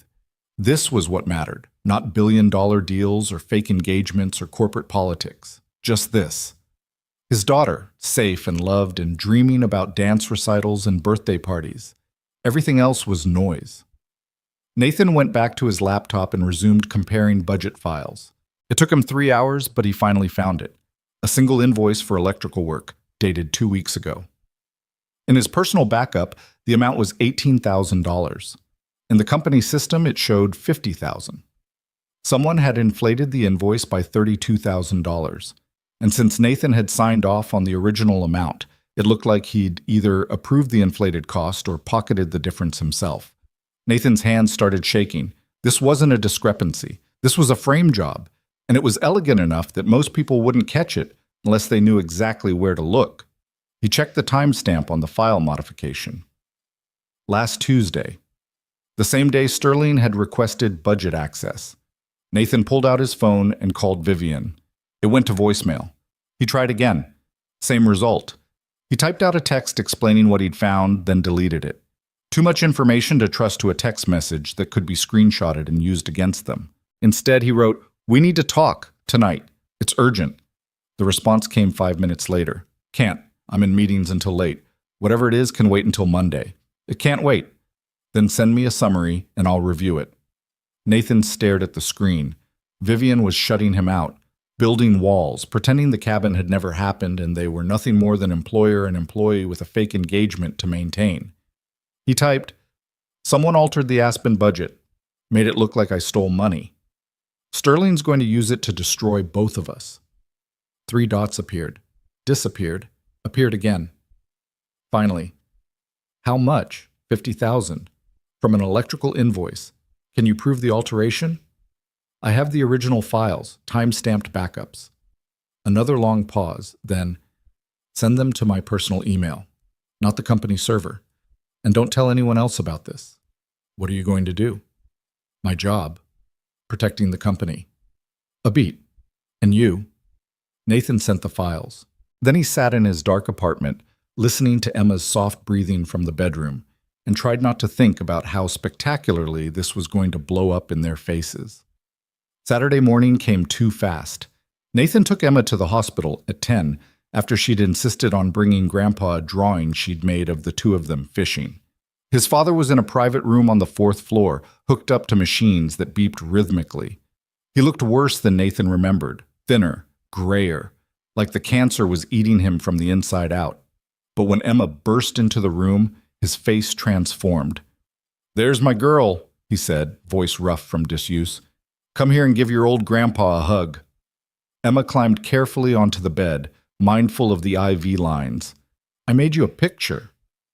"Let me see." She showed him the drawing. His father studied it like it was the Mona Lisa. "This is beautiful, Em, absolutely beautiful. Is that the lake house?" "Yeah, from before you got sick. Remember? You taught me how to bait a hook, and I was scared of the worms, but I did it anyway." "I remember. You were braver than most grown men I know." They talked for 20 minutes about dance and school and everything except the elephant in the room, the fact that this might be one of the last conversations they ever had. Nathan stood by the window, watching them, feeling something crack open in his chest. His father caught his eye over Emma's head and mouthed, "Thank you." Nathan nodded. Couldn't speak, didn't trust his voice. When visiting hours ended, Emma hugged her grandfather carefully and made him promise to get better. He promised, even though they both knew it was a lie he'd never be able to keep. In the elevator, Emma slipped her hand into Nathan's. "He's not going to get better, is he?" "Probably not. But you're still paying for the medicine anyway." "Yeah." "Why? If it's not working?" Nathan looked down at his daughter. "Because giving up means he dies alone without anyone fighting for him. And I can't do that. Even if fighting is expensive and exhausting and doesn't change the ending." Emma squeezed his hand. "You're a good son, Daddy." Nathan squeezed back. I'm trying to be. The rest of the weekend passed in a blur of normal moments that felt anything but normal. Sunday evening, Nathan dropped Emma back at Claire's house. His ex-wife stood in the doorway, watching Emma run inside with her overnight bag. "Thank you," Claire said quietly, "for taking her to see your father. I know that wasn't easy." "She deserved to say goodbye." "So do you." Nathan didn't have an answer for that. He drove home through dark streets, parked in his usual spot, and climbed stairs that felt steeper than they should. His phone buzzed. Vivian. "Tomorrow morning, 8:30. My office. Don't talk to anyone before you get there." Nathan sent back a thumbs-up emoji because he didn't trust himself to type actual words. He barely slept that night. When his alarm went off at 6, he was already awake, staring at the ceiling, running through every possible way the board meeting could go wrong. By the time he arrived at the office at 8:15, his stomach was in knots. Vivian's assistant waved him through without comment. The office door was closed. Nathan knocked twice. "Come in." Vivian stood by the window, silhouetted against the Chicago skyline. She wore a charcoal suit that probably cost more than Nathan's car. Her hair was pulled back severely. No jewelry, except the engagement ring that caught the morning light. "Close the door," she said without turning around. Nathan did. "Did you review the files?" "Yes." Vivian finally turned to face him. Her expression was unreadable. "You were right. Someone altered the invoice. The timestamp confirms it was modified after Sterling gained access." "So what do we do?" "We present the evidence to the board, show them Sterling's been manipulating financial records to frame you. And if they don't believe us, then we're both fired and Sterling wins." Vivian crossed her arms. "But that's not going to happen, because I'm not going down without a fight, and neither are you." Nathan studied her face. The CEO mask was firmly in place, but underneath he could see exhaustion, fear, the same emotions he was feeling. "Vivian, about the cabin, don't." Her voice was sharp. "Whatever you're about to say, don't. We're not doing this now. We're not doing this ever. What happened in Aspen stays in Aspen. Understood? You can't just pretend, watch me." Vivian's eyes were cold. "I have spent 7 years building this company from nothing. I am not going to let personal feelings destroy everything I've worked for. So whatever you think happened between us, whatever you think you feel, lock it down. Because in 30 minutes, we're walking into that boardroom and we're fighting for our careers. And I need you focused. Can you do that?" Nathan wanted to argue, wanted to tell her that ignoring reality didn't make it disappear, that what they'd shared in that cabin was real, and pretending otherwise was just another lie in a situation already drowning in them. Instead, he said, "Yes, I can do that." "Good." Vivian grabbed a folder from her desk. "Here's the strategy. I'll present our findings first. Show the board the original invoices and the timestamps proving alteration. Then you'll walk them through the technical details, the electrical work that was actually done versus what Sterling's numbers claim. What if he has a counterargument? He won't, because he's not expecting us to have the original files. He thinks we're going to walk in blind and defensive." Vivian's smile was sharp. "Let him think that right up until we destroy him." They spent the next 20 minutes rehearsing. Vivian asked questions the board might ask. Nathan practiced answering them without sounding defensive or desperate. By the time 9:30 rolled around, they were as ready as they were going to be. The boardroom was on the top floor, all glass walls and expensive furniture that was designed to intimidate. Nathan had only been here twice before, once when he was hired, once for the Singapore project debrief. Both times he'd been nervous. This time, he was terrified. The board members were already seated. 12 people who collectively controlled billions in assets and hundreds of careers. Sterling sat at the far end of the table, looking calm and confident. He nodded to Vivian like they were old friends. Kenji Takeda sat to Vivian's right, his expression neutral but attentive. "Thank you all for coming on short notice," Vivian began, taking her position at the head of the table. Nathan stood slightly behind her, close enough to present but not close enough to seem presumptuous. "I know Victor requested this meeting to discuss concerns about the Aspen project budget. However, before he presents his findings, I'd like to address some irregularities we discovered this weekend." Sterling's smile didn't waver. "Irregularities?" Financial manipulation, specifically alterations to approved invoices that make it appear our lead architect misappropriated funds. Vivian pulled up a presentation on the screen behind her. This is invoice number A447 for electrical work completed on March 15th.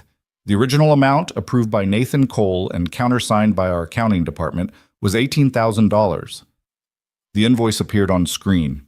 Clean. Professional. Exactly what Nathan had signed.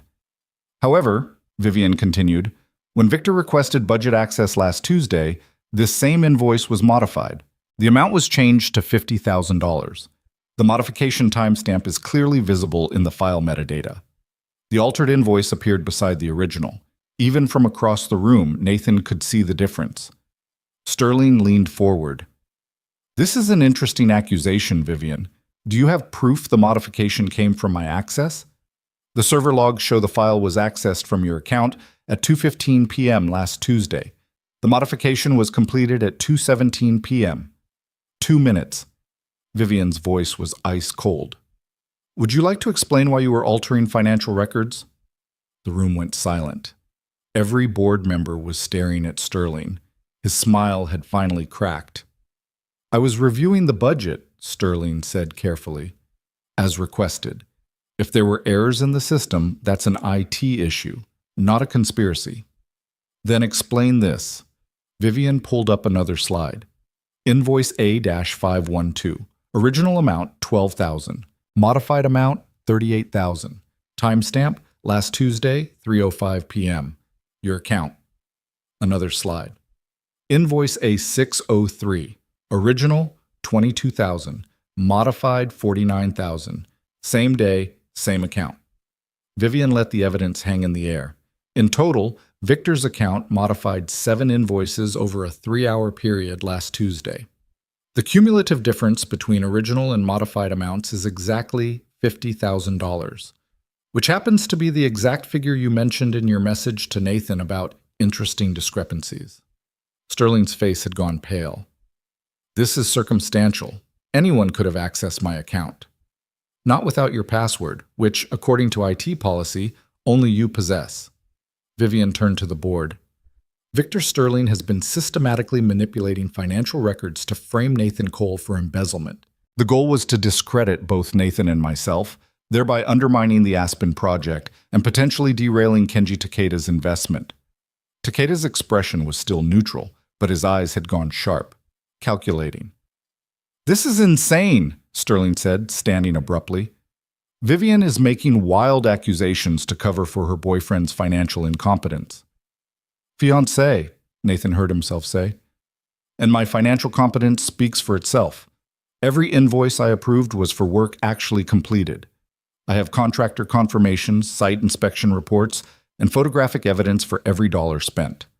He pulled out his tablet and started walking the board through the electrical work in question, showed them photos of completed installations. Contractor signatures, bank statements proving the actual amount paid. The electrical subcontractor was paid $18,000, Nathan said, not $50,000. The work was completed on schedule and inspected by an independent engineer. If Sterling's numbers were correct, there would be an extra $32,000 somewhere. In my account. In cash payments. Somewhere. He looked directly at Sterling. So where is it? Sterling's jaw clenched. This is a setup. She's manipulated you into lying for her. Actually, Vivian said quietly, the only person who's been manipulating anything is you. And you made one critical mistake. You assumed Nathan wouldn't keep personal backups of his project files, that he'd rely solely on the company servers you had access to. She smiled. It wasn't a nice smile. Nathan is an architect. He's obsessive about documentation. He keeps time-stamped backups of everything, every drawing, every calculation, every invoice, which means we have irrefutable proof that the original amounts were correct and your modifications were fraudulent. The boardroom erupted. Half the members started talking at once. One demanded IT pull Sterling's server logs. Another wanted to know if this constituted criminal fraud. Takeda sat quietly, watching everything with those sharp, assessing eyes. Sterling's face had gone from pale to red. You can't prove I modified those files intentionally. It could have been a system error, a glitch. 7 invoices, Vivian said, modified sequentially, over 3 hours, all from your account, all inflating the budget by exactly the amount you plan to accuse Nathan of stealing. She paused. That's not a glitch, that's premeditation. The board chair, a silver-haired woman named Margaret Chen, who'd been with the company since before Vivian took over, stood up. Victor, do you have any evidence to contradict these findings? Sterling looked around the table. Nathan could see him calculating odds, measuring allies, searching for an escape route that didn't exist. I was protecting this company, Sterling said finally. Vivian Laurent is reckless. She's gambling our entire future on a resort project that's too ambitious and a fake engagement designed to manipulate investors. I was trying to expose the truth before she destroyed everything we've built. The truth? Vivian's voice could have cut glass. The truth is that you've resented my leadership since the day I was promoted over you. The truth is that you've been undermining my authority for years. And the truth is that you just committed financial fraud to frame an innocent employee because you couldn't accept that a woman half your age is better at this job than you ever were. Sterling's hands clenched into fists. You're not better, you're just younger, and you're using that architect like a prop to make yourself look more stable. Everyone in this room knows your engagement is fake. The room went silent again. Nathan felt every eye turn toward him and Vivian. Takeda leaned back in his chair. Is it? The question hung in the air like smoke. Vivian met Takeda's gaze steadily. My relationship with Nathan is personal and private. What's not private is Victor Sterling's attempt to commit fraud and destroy this company's reputation. That's not an answer, Takeda said mildly. It's the only answer you're going to get. Vivian's voice was firm. My personal life is not up for board review. My professional conduct is. And I've done nothing except build this company into something worth investing in. If you have concerns about my judgment, we can discuss them. But I will not apologize for my choices, professional or personal. Nathan watched her stand there, chin raised, defiant and fierce, and absolutely refusing to back down. And he realized something. The fake engagement had started as a lie, a performance, a transaction designed to make Vivian look more stable. But somewhere between the rooftop and the cabin and this boardroom, it had become something else. Something neither of them wanted to name, but both of them felt. I stand by Vivian's decisions, Nathan said into the silence. Professional and personal. She's the best CEO this company has ever had.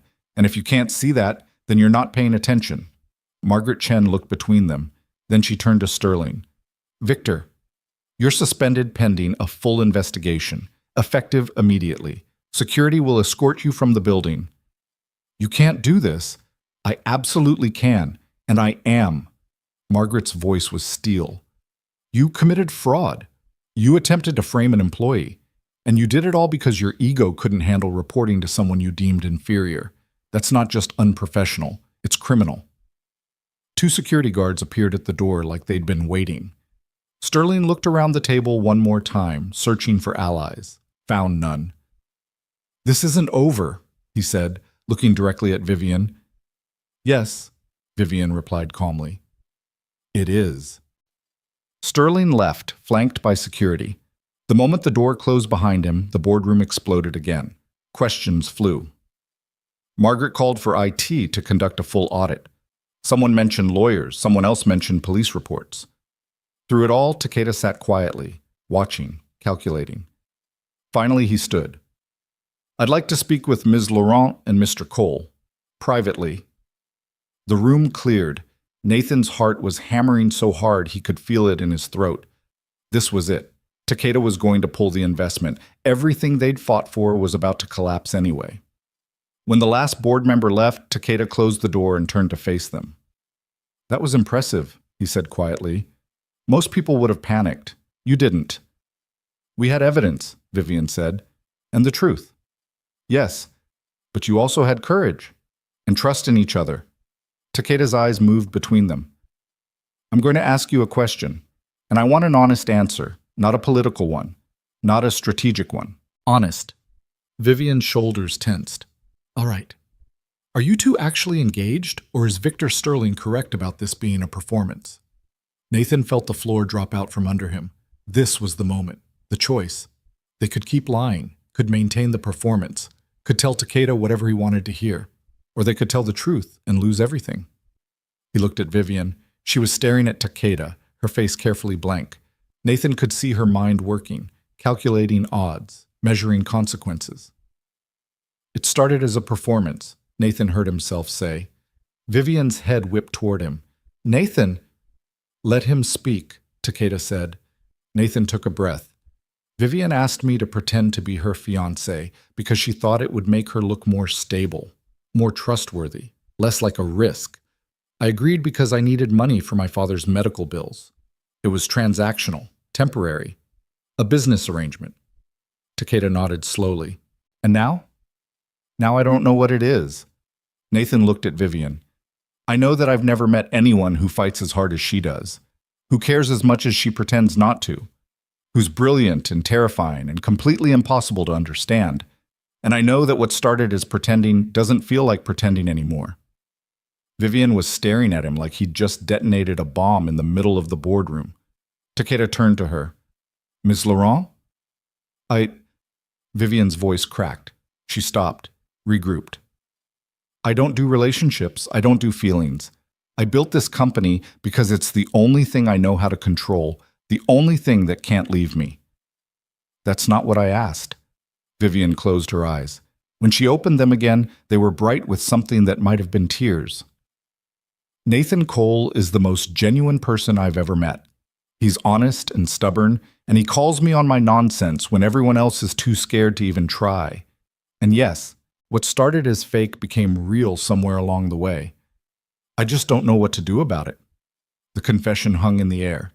Takeda was quiet for a long moment. Then he smiled. Good.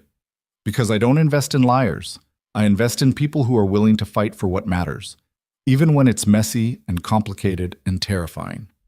Nathan blinked. You're still investing? More than before. Because I've seen how you work together, how you trust each other, how you're willing to risk everything to protect what you've built. Takeda moved toward the door, then paused. My wife and I started as a business arrangement too. Her family needed money. My family needed social connections. We were both deeply opposed to the whole thing. What changed? Vivian asked quietly.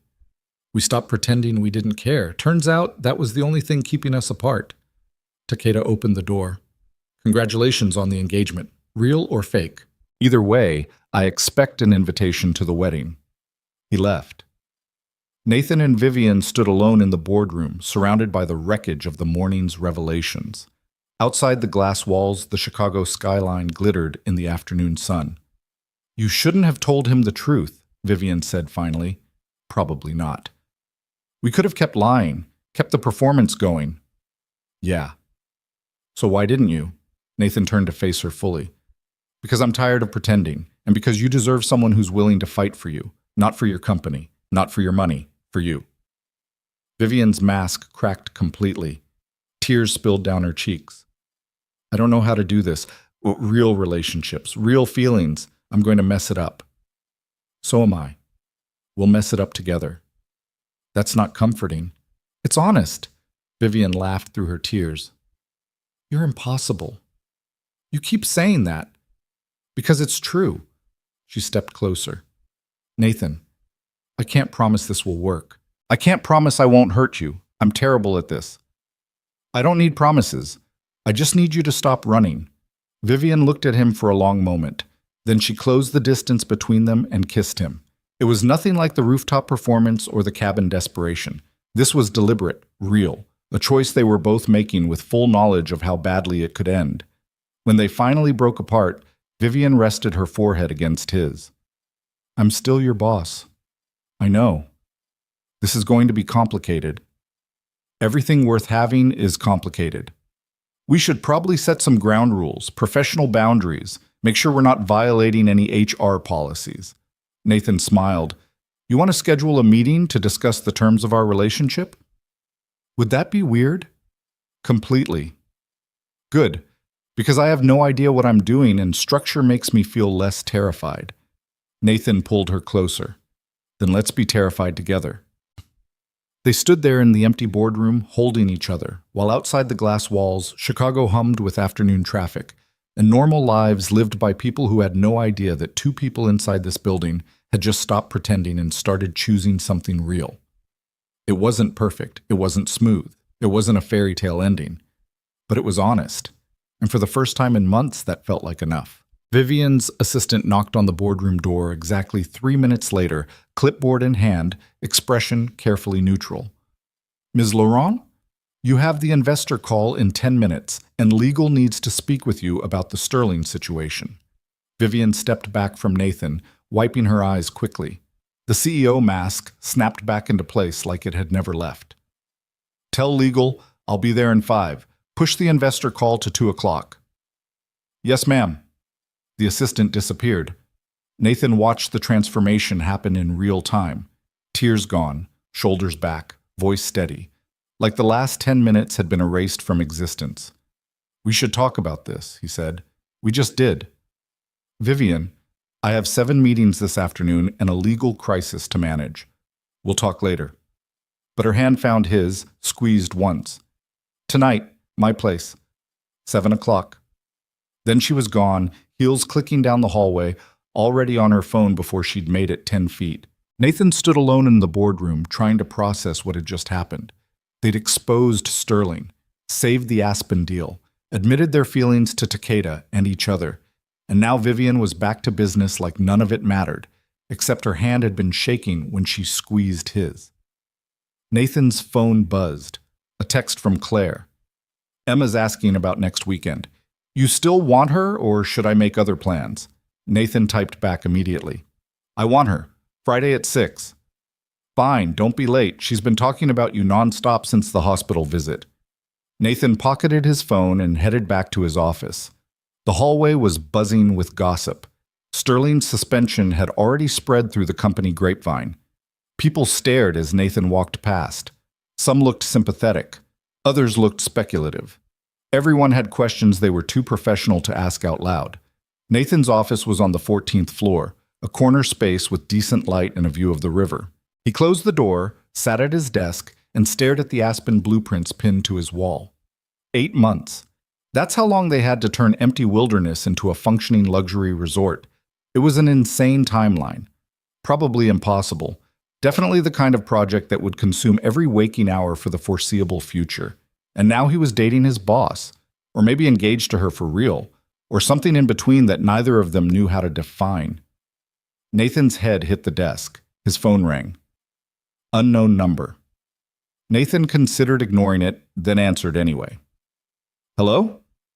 Mr. Cole, this is Detective James Morrison with the Chicago Police Department. I'm calling about Victor Sterling. We understand you were present when evidence of financial fraud was presented to your company's board. Nathan sat up straight. Yes, this morning. We'll need a formal statement. Are you available to come down to the station this afternoon? I have to check my schedule. This is a criminal investigation, Mr. Cole. I strongly suggest you make time. Nathan closed his eyes. What time? 4 o'clock. Ask for me at the front desk. The call ended. Nathan immediately dialed Vivian. She answered on the first ring. I'm in a meeting. Police just called. They want a statement about Sterling. 4 o'clock. Vivian was quiet for a beat. Don't go alone. I'll have our lawyer meet you there. I don't need a lawyer. I didn't do anything wrong. Nathan, Sterling is going to fight this. He's going to claim we fabricated evidence. He's going to make this as messy and public as possible. You need legal protection. I'm not guilty of anything. Innocent people still need lawyers. Trust me on this. Her voice softened slightly. Please, let me send someone with you. Nathan wanted to argue, wanted to prove he could handle this himself. But the exhaustion in Vivian's voice made him relent. Fine. Send the lawyer. Thank you. I'll text you the details. She paused. Nathan, be careful what you say. Sterling's smart. He'll twist anything he can. I know. And don't mention the cabin or anything personal. Just stick to the financial evidence. I know how to give a statement, Vivian. I'm aware. I'm also terrified I'm going to lose you over this. The admission caught Nathan off guard. You're not going to lose me. People keep saying that, and then they leave anyway. Before Nathan could respond, he heard voices in the background. Vivian's tone shifted back to business. I have to go. Text me after you talk to the police. She hung up. Nathan spent the next 3 hours preparing.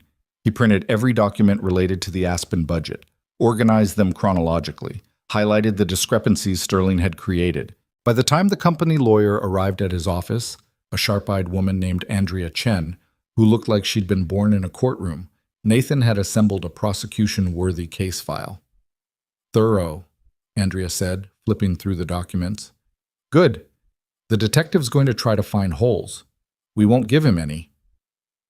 They took Andrea's car to the police station, a gray building that looked exactly like every police station Nathan had seen in movies.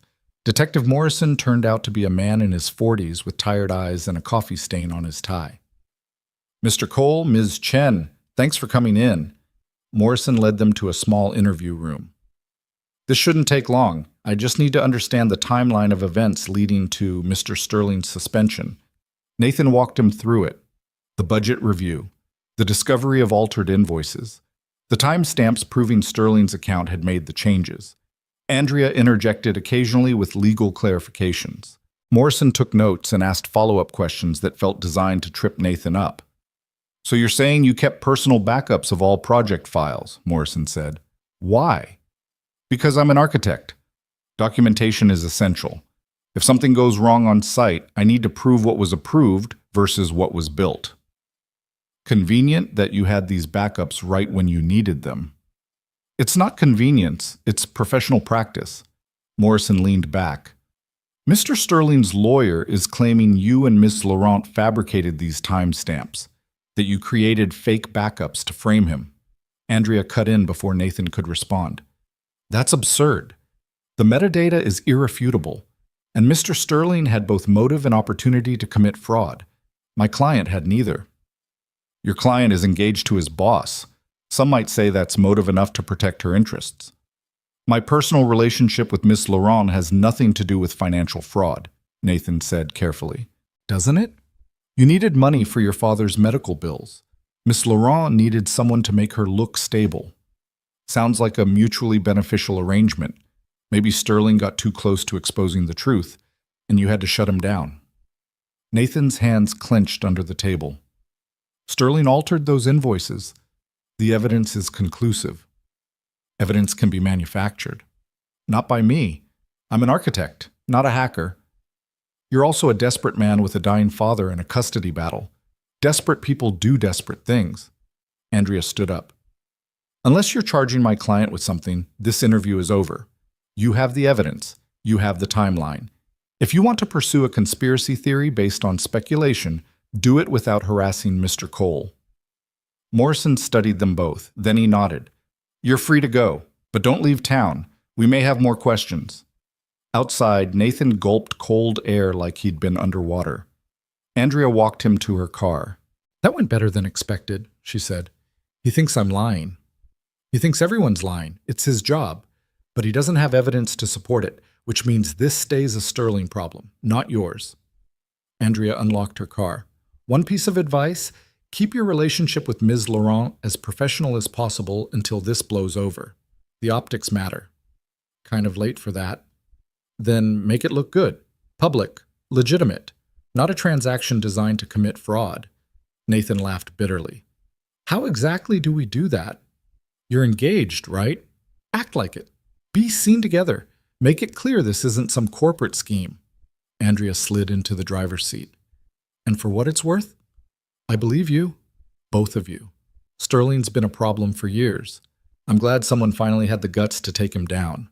She drove Nathan back to the office. It was almost 6 by the time he made it upstairs. Most people had already left for the day. Nathan grabbed his coat and headed for the elevator. Vivian was waiting by the doors. How did it go? She asked quietly. Morrison thinks we fabricated evidence. He thinks I'm protecting you because we're engaged. He basically accused me of conspiracy. Vivian's face went pale. I'm sorry. I should have gone with you. Your lawyer handled it. We're fine, for now. Nathan hit the elevator button. Your place at 7, right? Unless you'd rather not. I'd understand if Vivian, I'm coming over. We're having dinner. We're going to talk like normal people instead of cornered criminals, okay? The elevator arrived. They stepped inside, alone. Vivian immediately moved to the opposite corner, maintaining professional distance even though the car was empty. I don't know how to be normal, she said. Neither do I. We'll figure it out. The elevator doors opened on the parking garage. Vivian's Mercedes was in her reserved spot. Nathan's beat-up Honda was 3 levels down in general parking. I'll see you at 7, Vivian said. Don't bring anything. I'm ordering food. What kind of food? The kind you don't have to cook, that's all I know. She paused. Nathan, thank you for everything, for fighting for me, for telling Takeda the truth, for not running when things got complicated. You say that like you expected me to run. Everyone runs eventually. Nathan wanted to tell her she was wrong, that he wasn't going anywhere, that she could trust him not to disappear the moment things got hard. But words were cheap. Actions mattered more. See you at 7, he said instead. Vivian's apartment was in a high-rise overlooking the lake, the kind of place that required security clearance just to enter the building. Nathan gave his name to the doorman, who checked a list and waved him through to the elevators. Penthouse floor. Of course. The elevator opened directly into Vivian's apartment. No hallway, no neighbors. Just a sprawling open space with floor-to-ceiling windows and furniture that looked like it belonged in a magazine. Vivian stood in the kitchen, still wearing her work clothes, staring at her phone like it contained the secrets of the universe. Thai food okay? She asked without looking up. I ordered from 3 different places because I didn't know what you liked. You ordered 3 entire meals. Is that weird? That's weird. Vivian finally looked up. I don't do this. Have people over. I don't know the rules. Nathan crossed to the kitchen. There are no rules, and yes, Thai food is great. Good. It'll be here in 20 minutes, or 40, or an hour. They all gave different delivery estimates. Vivian set her phone down. Do you want a drink? I have whiskey and wine and beer, I think. Someone brought beer to a Christmas party 3 years ago, and I never threw it out. Water's fine. Water. Right. Normal. Vivian pulled 2 glasses from a cabinet. Her hands were shaking slightly as she filled them from the tap. I'm terrible at this. You keep saying that. Because it's true. I can negotiate billion-dollar deals. I can fire executives without blinking. But put me in a room with someone I actually care about, and I fall apart. She handed Nathan his water. You make me nervous. Good. You make me terrified. Vivian almost smiled. Why? Because you're brilliant and successful and completely out of my league.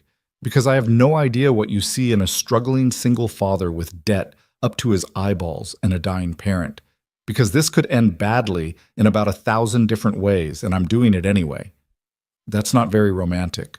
I'm not very romantic. I'm practical and broke and exhausted. Nathan set his glass down. But I meant what I said in the boardroom.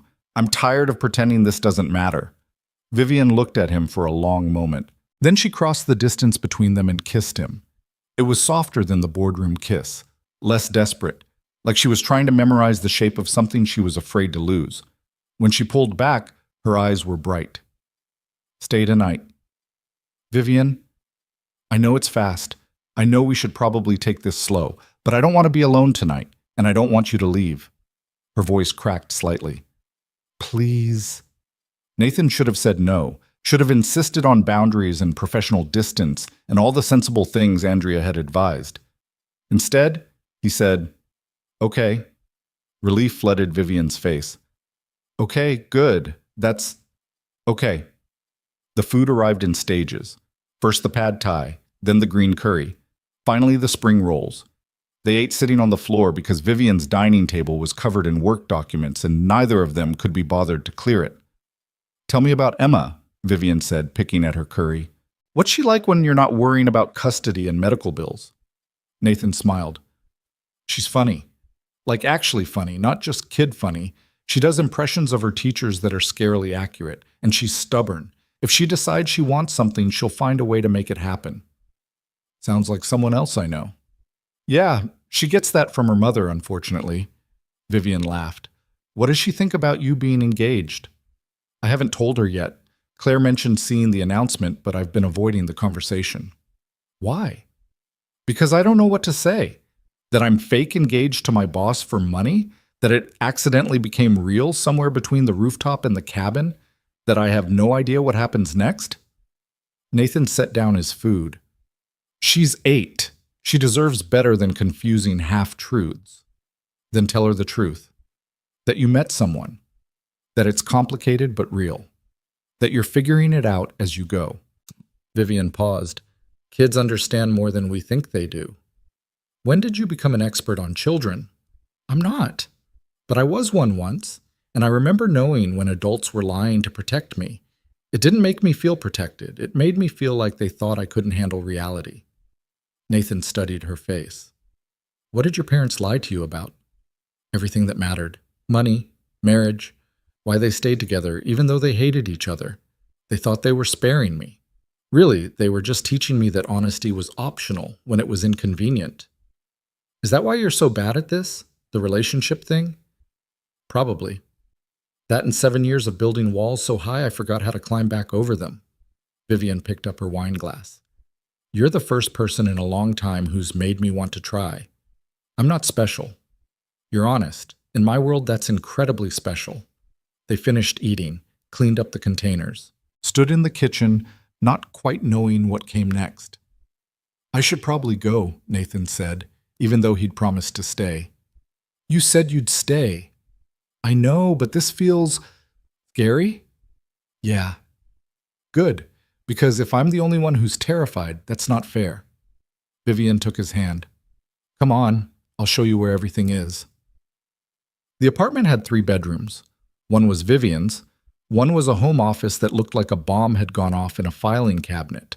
The third was empty except for a single chair and a window overlooking the lake. Guest room, Vivian said, in case you want space. Do you want me to take the guest room? No, but I'm giving you the option. Nathan looked at her, really looked at her. The CEO mask was gone completely. What remained was just Vivian, vulnerable and scared and trying so hard to do this right. I'll stay with you, he said quietly. Relief flickered across her face. Okay. Good. They ended up in her bedroom, which was surprisingly sparse. A bed, a dresser, a single photograph on the nightstand. Vivian with an elderly woman who must have been her grandmother. She looks kind, Nathan said, picking up the frame. She was. She's the only person who believed I could build something that mattered. Vivian took the photo from him, set it back down carefully. I wish she'd lived long enough to see the company succeed, to know she was right about me. She probably knew. Maybe. Vivian sat on the edge of the bed. Nathan, I need you to understand something. I'm going to mess this up. I'm going to work too much and forget to call and prioritize the company over you sometimes. I'm not going to be good at this. I have a dying father and an 8-year-old daughter and debt that would make your accountant cry. I'm not going to be good at this either. So we're both disasters. Pretty much. Vivian laughed. It was exhausted and a little hysterical, but it was real. This is the worst foundation for a relationship I've ever heard. Probably. Nathan sat beside her. But we're honest about it. That counts for something. They sat in silence. Outside, Chicago glittered. Inside, 2 people who'd spent months pretending finally stopped performing and just existed together. I'm scared, Vivian whispered. Me too. What if Sterling wins? What if the investigation destroys everything? Then we rebuild. Together. What if I can't do this? What if I hurt you? Then we figure it out. Together. Vivian turned to look at him. You keep saying together. Because that's what this is. You're not alone anymore. Neither am I. She kissed him. Slow and careful and absolutely terrified. Nathan kissed her back, tasting wine and fear and something that might have been hope. They fell asleep like that, fully clothed on top of the covers, holding each other like they were the only solid things in an unstable world. Nathan woke at 3 a.m. to his phone buzzing, a call from an unknown number. He almost ignored it, then saw the area code. The hospital. His heart stopped. He answered. Hello? Mr. Cole? This is Lutheran General Hospital. I'm calling about your father. There's been a complication with his treatment. We need you to come in as soon as possible. Nathan was already moving, grabbing his shoes. What kind of complication? The doctor will explain when you arrive, but you should come now. The call ended. Nathan stood there, phone in hand, trying to remember how to breathe. Vivian sat up. What's wrong? My father. Something happened.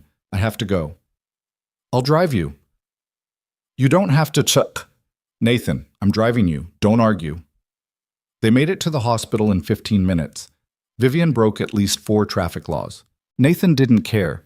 He ran through the entrance, found the nurse's station, demanded to know what was happening. A doctor appeared. Young, tired, the kind of expression that meant bad news. Mr. Cole, your father had a severe reaction to the latest round of chemotherapy. His kidneys are failing. We've moved him to intensive care. Nathan's legs went weak. Is he going to die? We're doing everything we can, but you should prepare yourself. The next 24 hours are critical. Nathan followed the doctor to ICU. His father lay in a bed surrounded by machines, looking smaller than Nathan had ever seen him.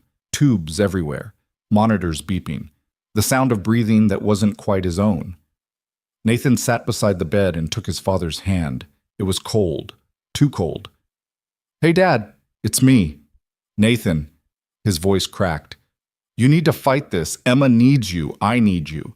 You don't get to give up yet. The machines beeped. His father didn't respond. Vivian appeared in the doorway. Can I come in? Nathan nodded. She crossed the room and stood beside him, her hand on his shoulder. I'm sorry, she whispered.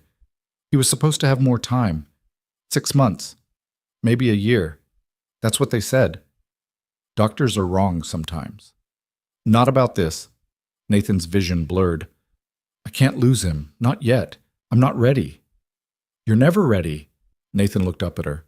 Vivian's face was wet with tears. For him. For a man she'd never met. For the impossible unfairness of watching someone fight so hard and still lose. Stay with me, Nathan said. Please. I can't do this alone. I'm not going anywhere. And she didn't. Vivian stayed through the night, bringing coffee and holding Nathan's hand and being exactly what he needed when everything else was falling apart. At dawn, the machine started screaming. Nurses flooded the room. Nathan was pushed back against the wall while doctors shouted orders and machines screamed warnings that something fundamental had broken. Vivian's hand found his in the chaos, gripping tight enough to hurt. We need to intubate, someone said. Blood pressure's dropping. Get me 2 units O negative now. The voices blurred together. Nathan couldn't breathe, couldn't think, could only watch as strangers fought to keep his father alive while dawn light crept through the hospital windows. After what felt like hours but was probably minutes, the noise settled.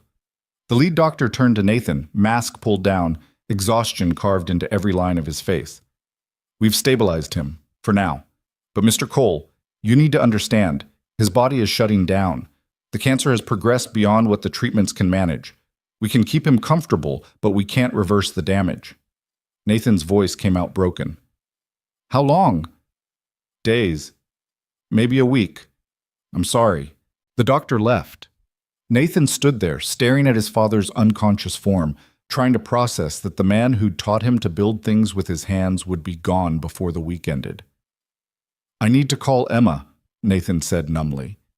She should get to say goodbye. Vivian squeezed his hand. I'll call Claire. Set it up for this afternoon. You stay with your father.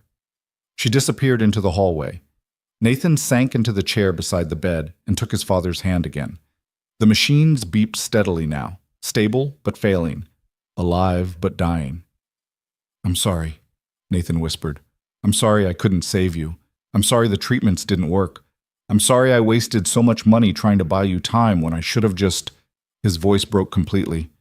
I should have just been here, with you, instead of working 100-hour weeks and pretending I could control any of this. His father's fingers twitched slightly.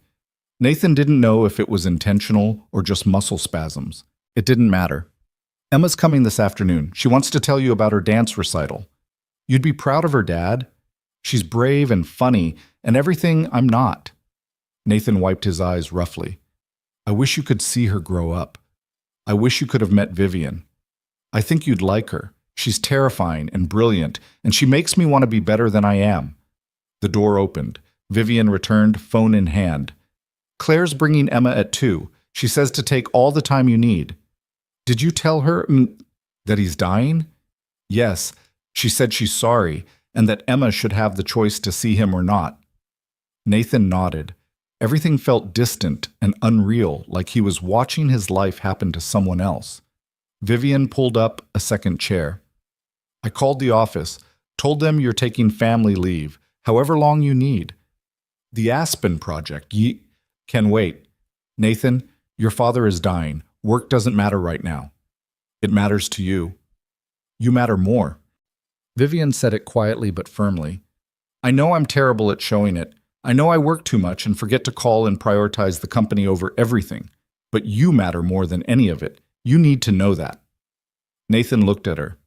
CEO Vivian Laurent, who'd built an empire before 30, who negotiated billion-dollar deals without blinking, who never showed weakness to anyone. Sitting in a hospital chair in yesterday's clothes, hair falling out of its professional twist, crying for a man she'd never met because Nathan was hurting. Thank you, he managed, for being here, for staying. Where else would I be? They sat together in silence, holding hands while machines beeped and morning shifted toward afternoon. At some point, a nurse brought coffee. At some point, Nathan dozed off and woke to find Vivian still there, scrolling through her phone with one hand while the other remained locked in his. At 2 o'clock, Claire arrived with Emma. Nathan's daughter stood in the doorway, clutching the drawing she'd made last weekend, eyes wide and scared.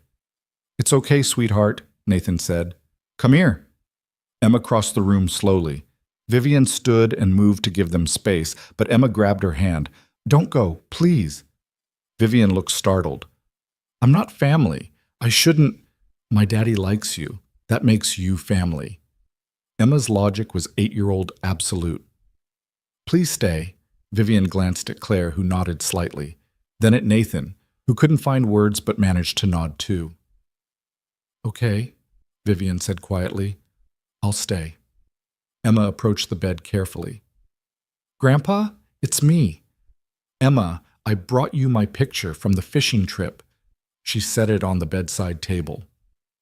Daddy says you're really sick, that you might not wake up. Nathan's throat closed. I wanted to tell you about my dance recital, Emma continued, her voice wobbling. It's next month. I'm going to be a snowflake. I have a sparkly costume and everything. Mom says I'll do great. Daddy worries I'll fall, but I've been practicing.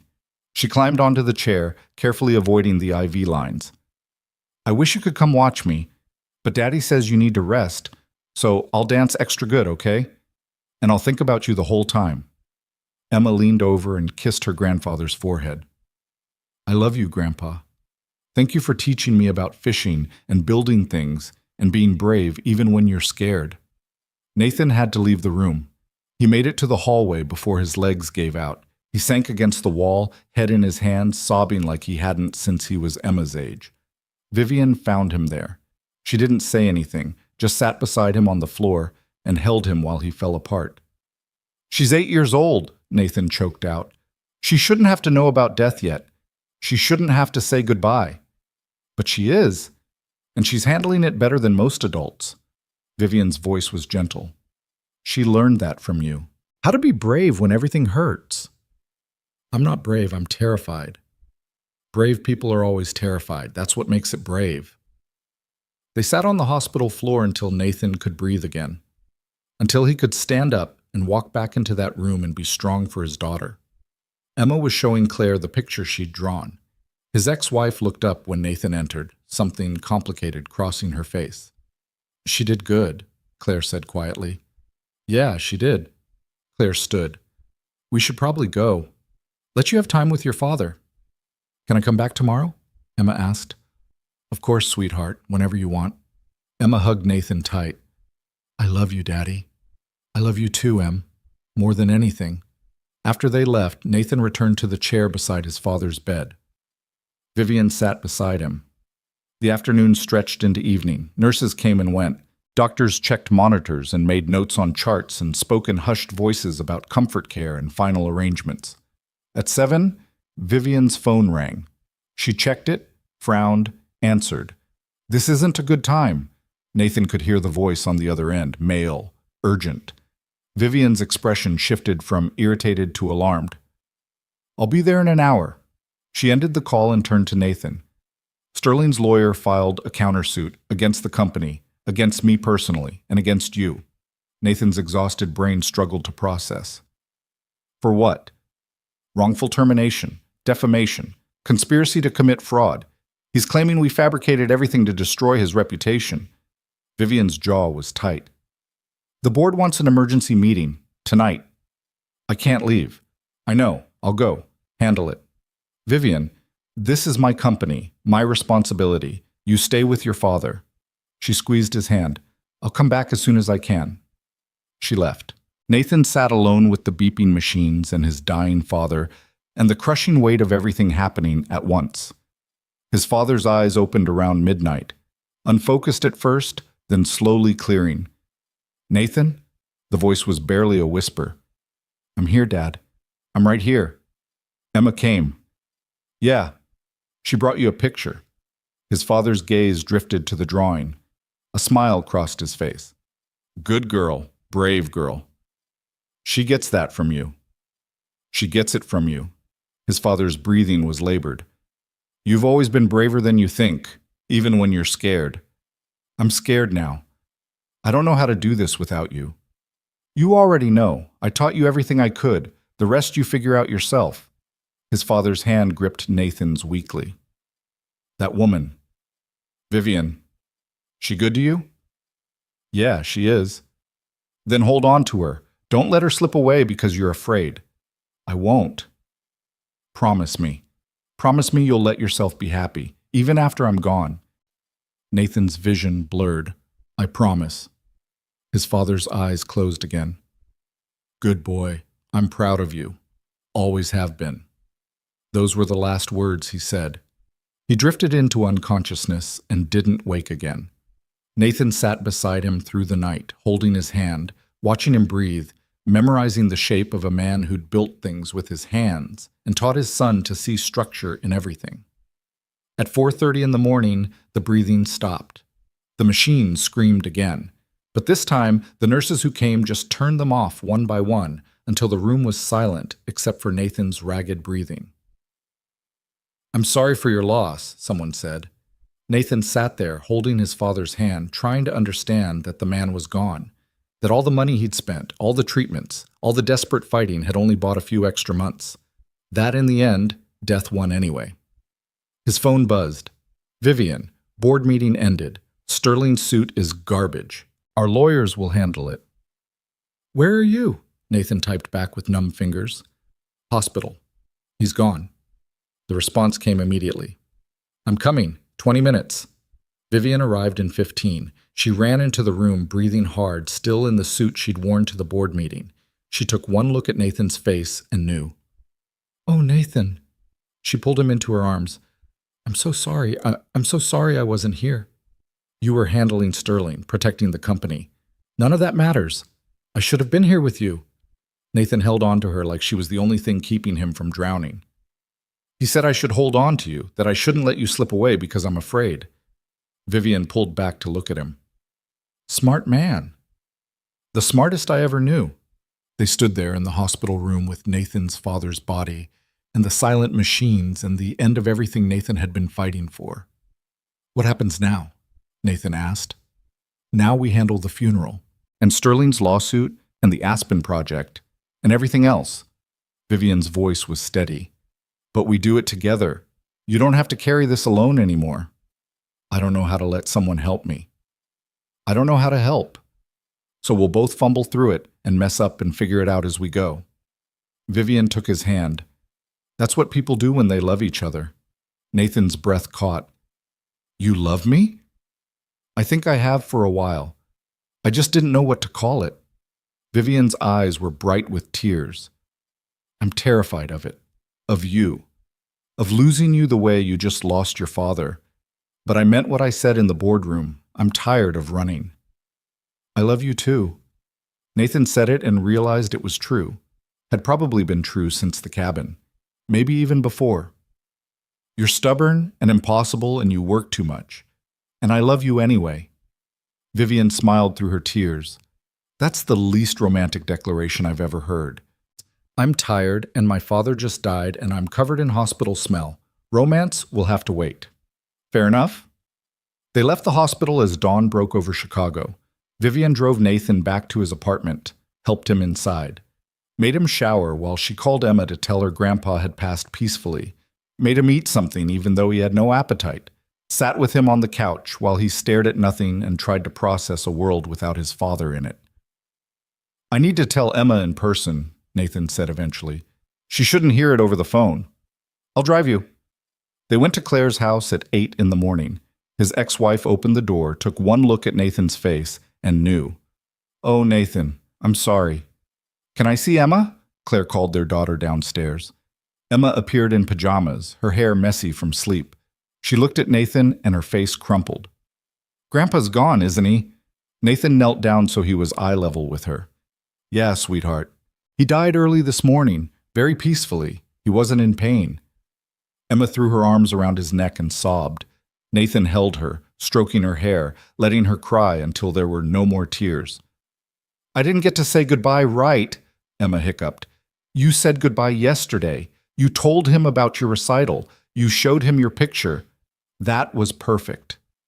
But I didn't tell him I loved him enough times. He knew. Emma, he knew how much you loved him, and he loved you right back. Nathan pulled her away slightly. You made him so happy. Every visit, every picture, every story about dance class. You gave him joy when he was hurting. That's the best gift you could have given him. Emma wiped her eyes. Will you be sad forever? I'll be sad for a while, but not forever. Eventually, I'll remember the good times instead of missing him. And I'll tell you stories about Grandpa so you remember him too. Will you tell me about the fishing trips? Every single one. Emma hugged him again. Claire stood in the doorway, wiping her own eyes. When Emma finally let go, she looked at Vivian. Are you Daddy's girlfriend? Vivian glanced at Nathan, who nodded slightly. Yes, I am. Good. Daddy needs someone to take care of him. He forgets to eat when he's working. Despite everything, Nathan smiled. I don't forget. I just prioritize poorly. That's the same thing, Daddy. Claire cleared her throat. Emma, why don't you go get dressed? You can spend the day with your father if you want. Emma nodded and ran upstairs. Claire turned to Nathan. I'm sorry about your father. He was a good man. Thanks. And congratulations on the engagement. I hope... Claire paused. I hope it's real this time. You deserve someone who sees you. It's real, Vivian said before Nathan could respond. Messy and complicated and absolutely real. Claire nodded. Good. Take care of him. He's terrible at taking care of himself. The next week was a blur of funeral arrangements and lawyer meetings, and Sterling's lawsuit that turned out to be exactly what Vivian had said, garbage without evidence. The forensic audit proved conclusively that Sterling had altered the files. His countersuit was dismissed with prejudice. The district attorney filed criminal charges. Nathan barely registered any of it. He moved through the motions of planning his father's funeral, accepting condolences from people he barely knew, watching his daughter try to be brave while her heart broke. Vivian was there for all of it. She handled logistics Nathan couldn't face. She stood beside him at the funeral while Emma held his hand and cried. She helped pack up his father's apartment, carefully wrapping the furniture he'd built by hand. What will you do with these, Mike? Vivian asked, running her hand over an oak table. Keep them. Give some to Emma when she's older. Maybe learn to finish the pieces he didn't complete. Nathan picked up a half-built chair. He was working on a rocking chair for Emma, said every girl should have one her grandfather made. We'll finish it, together. I don't know anything about carpentry, but I can sand and follow instructions. Nathan looked at her. Vivian Laurent, Billionaire CEO, offering to build furniture in memory of a man she'd never met. You'd do that? I'd do anything for you. I thought that was obvious by now. 2 weeks after the funeral, Takeda's investment closed. $100 million deposited into the company account. Ground broke on the Aspen Resort the following Monday. Nathan threw himself into the project with the kind of focus that came from needing something to fill the hole his father's death had left. Vivian worried. "You're working too much," says the woman who sleeps in her office. "I'm trying to be better about that."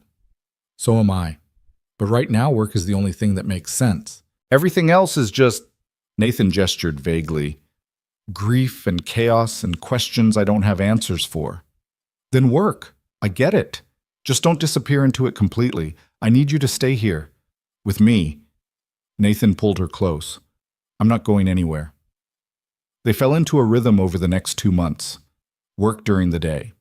Dinners at Vivian's apartment or Nathan's place, depending on whether Emma was there. Slow, careful steps toward building something real out of the wreckage of their fake engagement. It wasn't easy.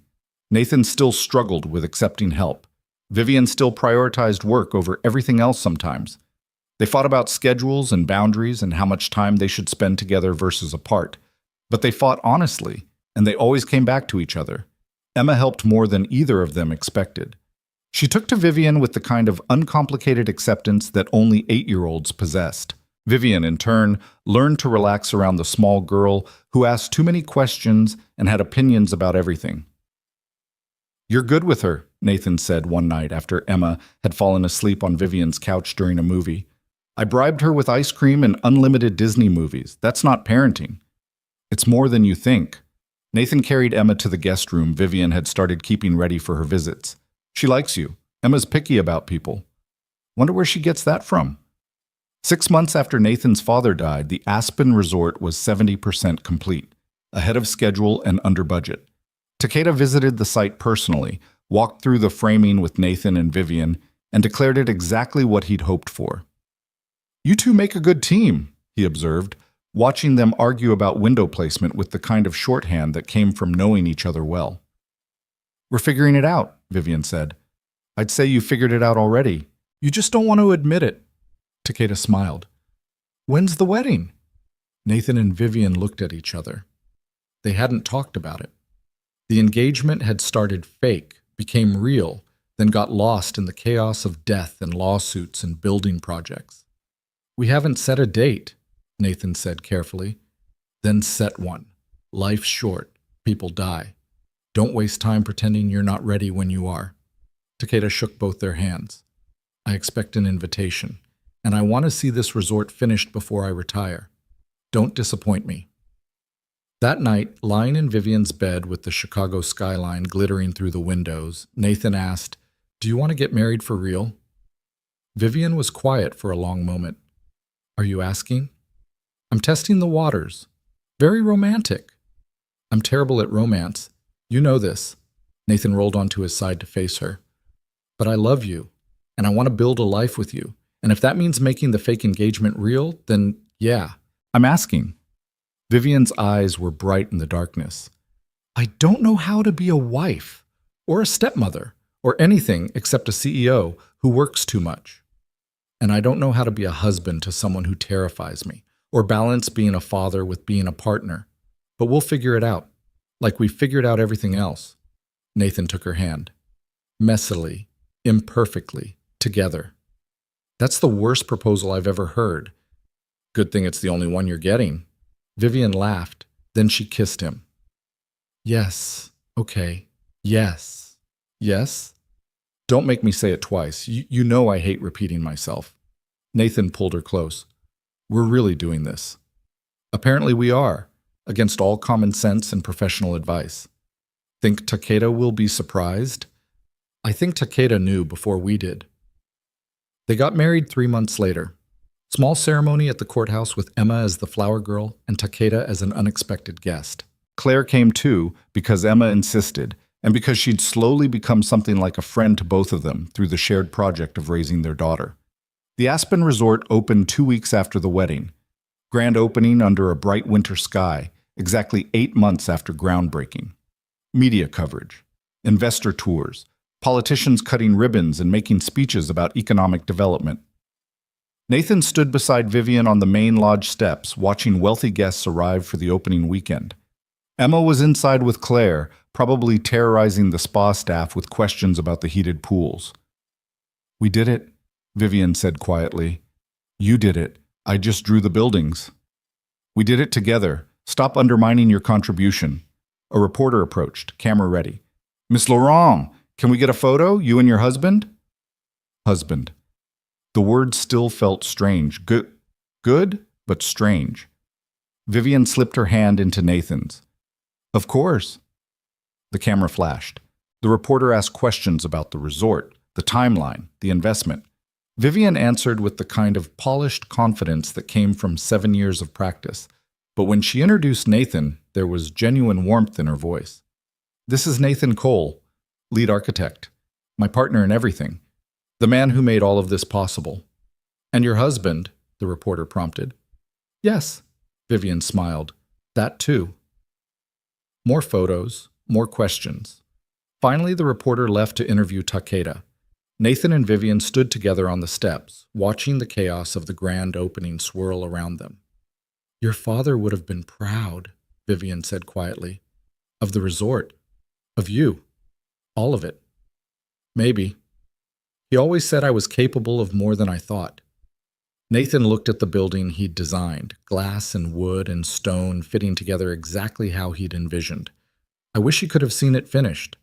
He saw enough. You made sure of that. Emma burst out of the lodge, trailing her mother.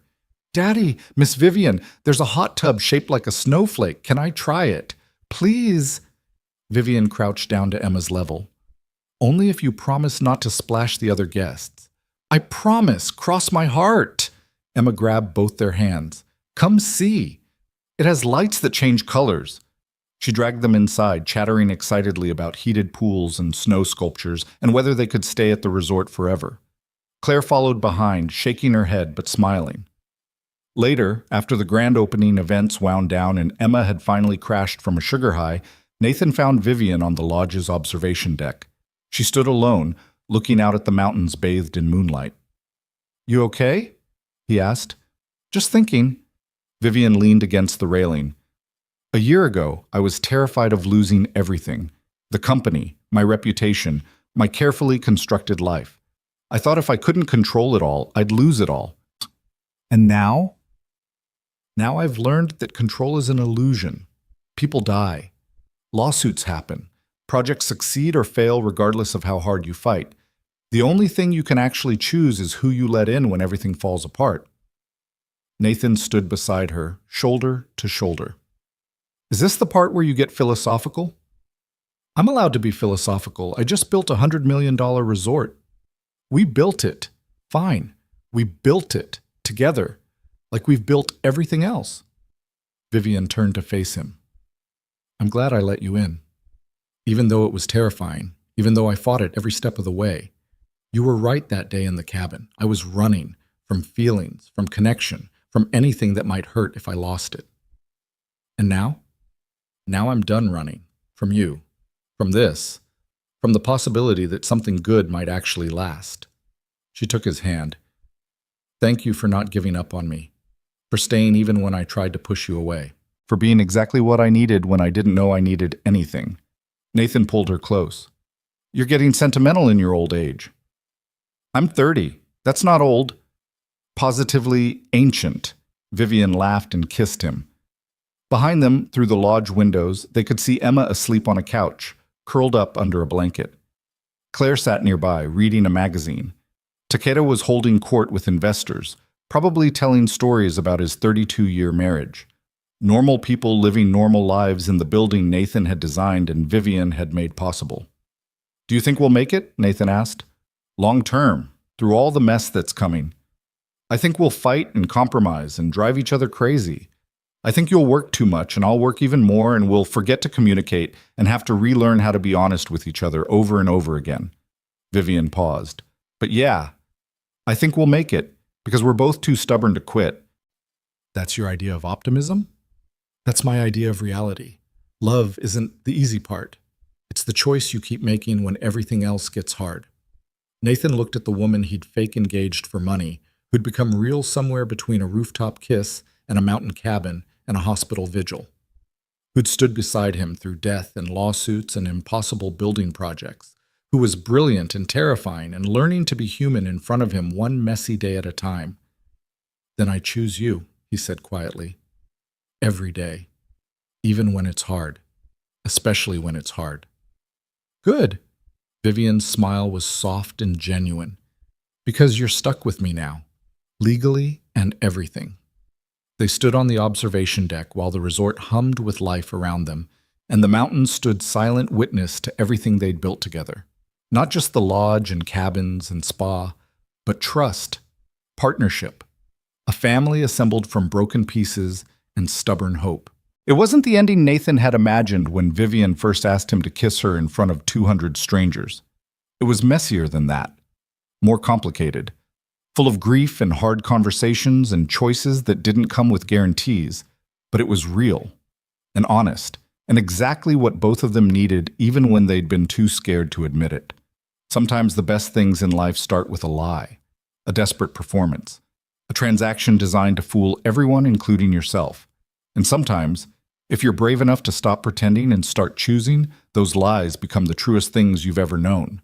Nathan had learned that from his father, that building something worth keeping meant showing up every day, even when the structure seemed impossible, even when the materials were flawed, even when you were terrified the whole thing might collapse.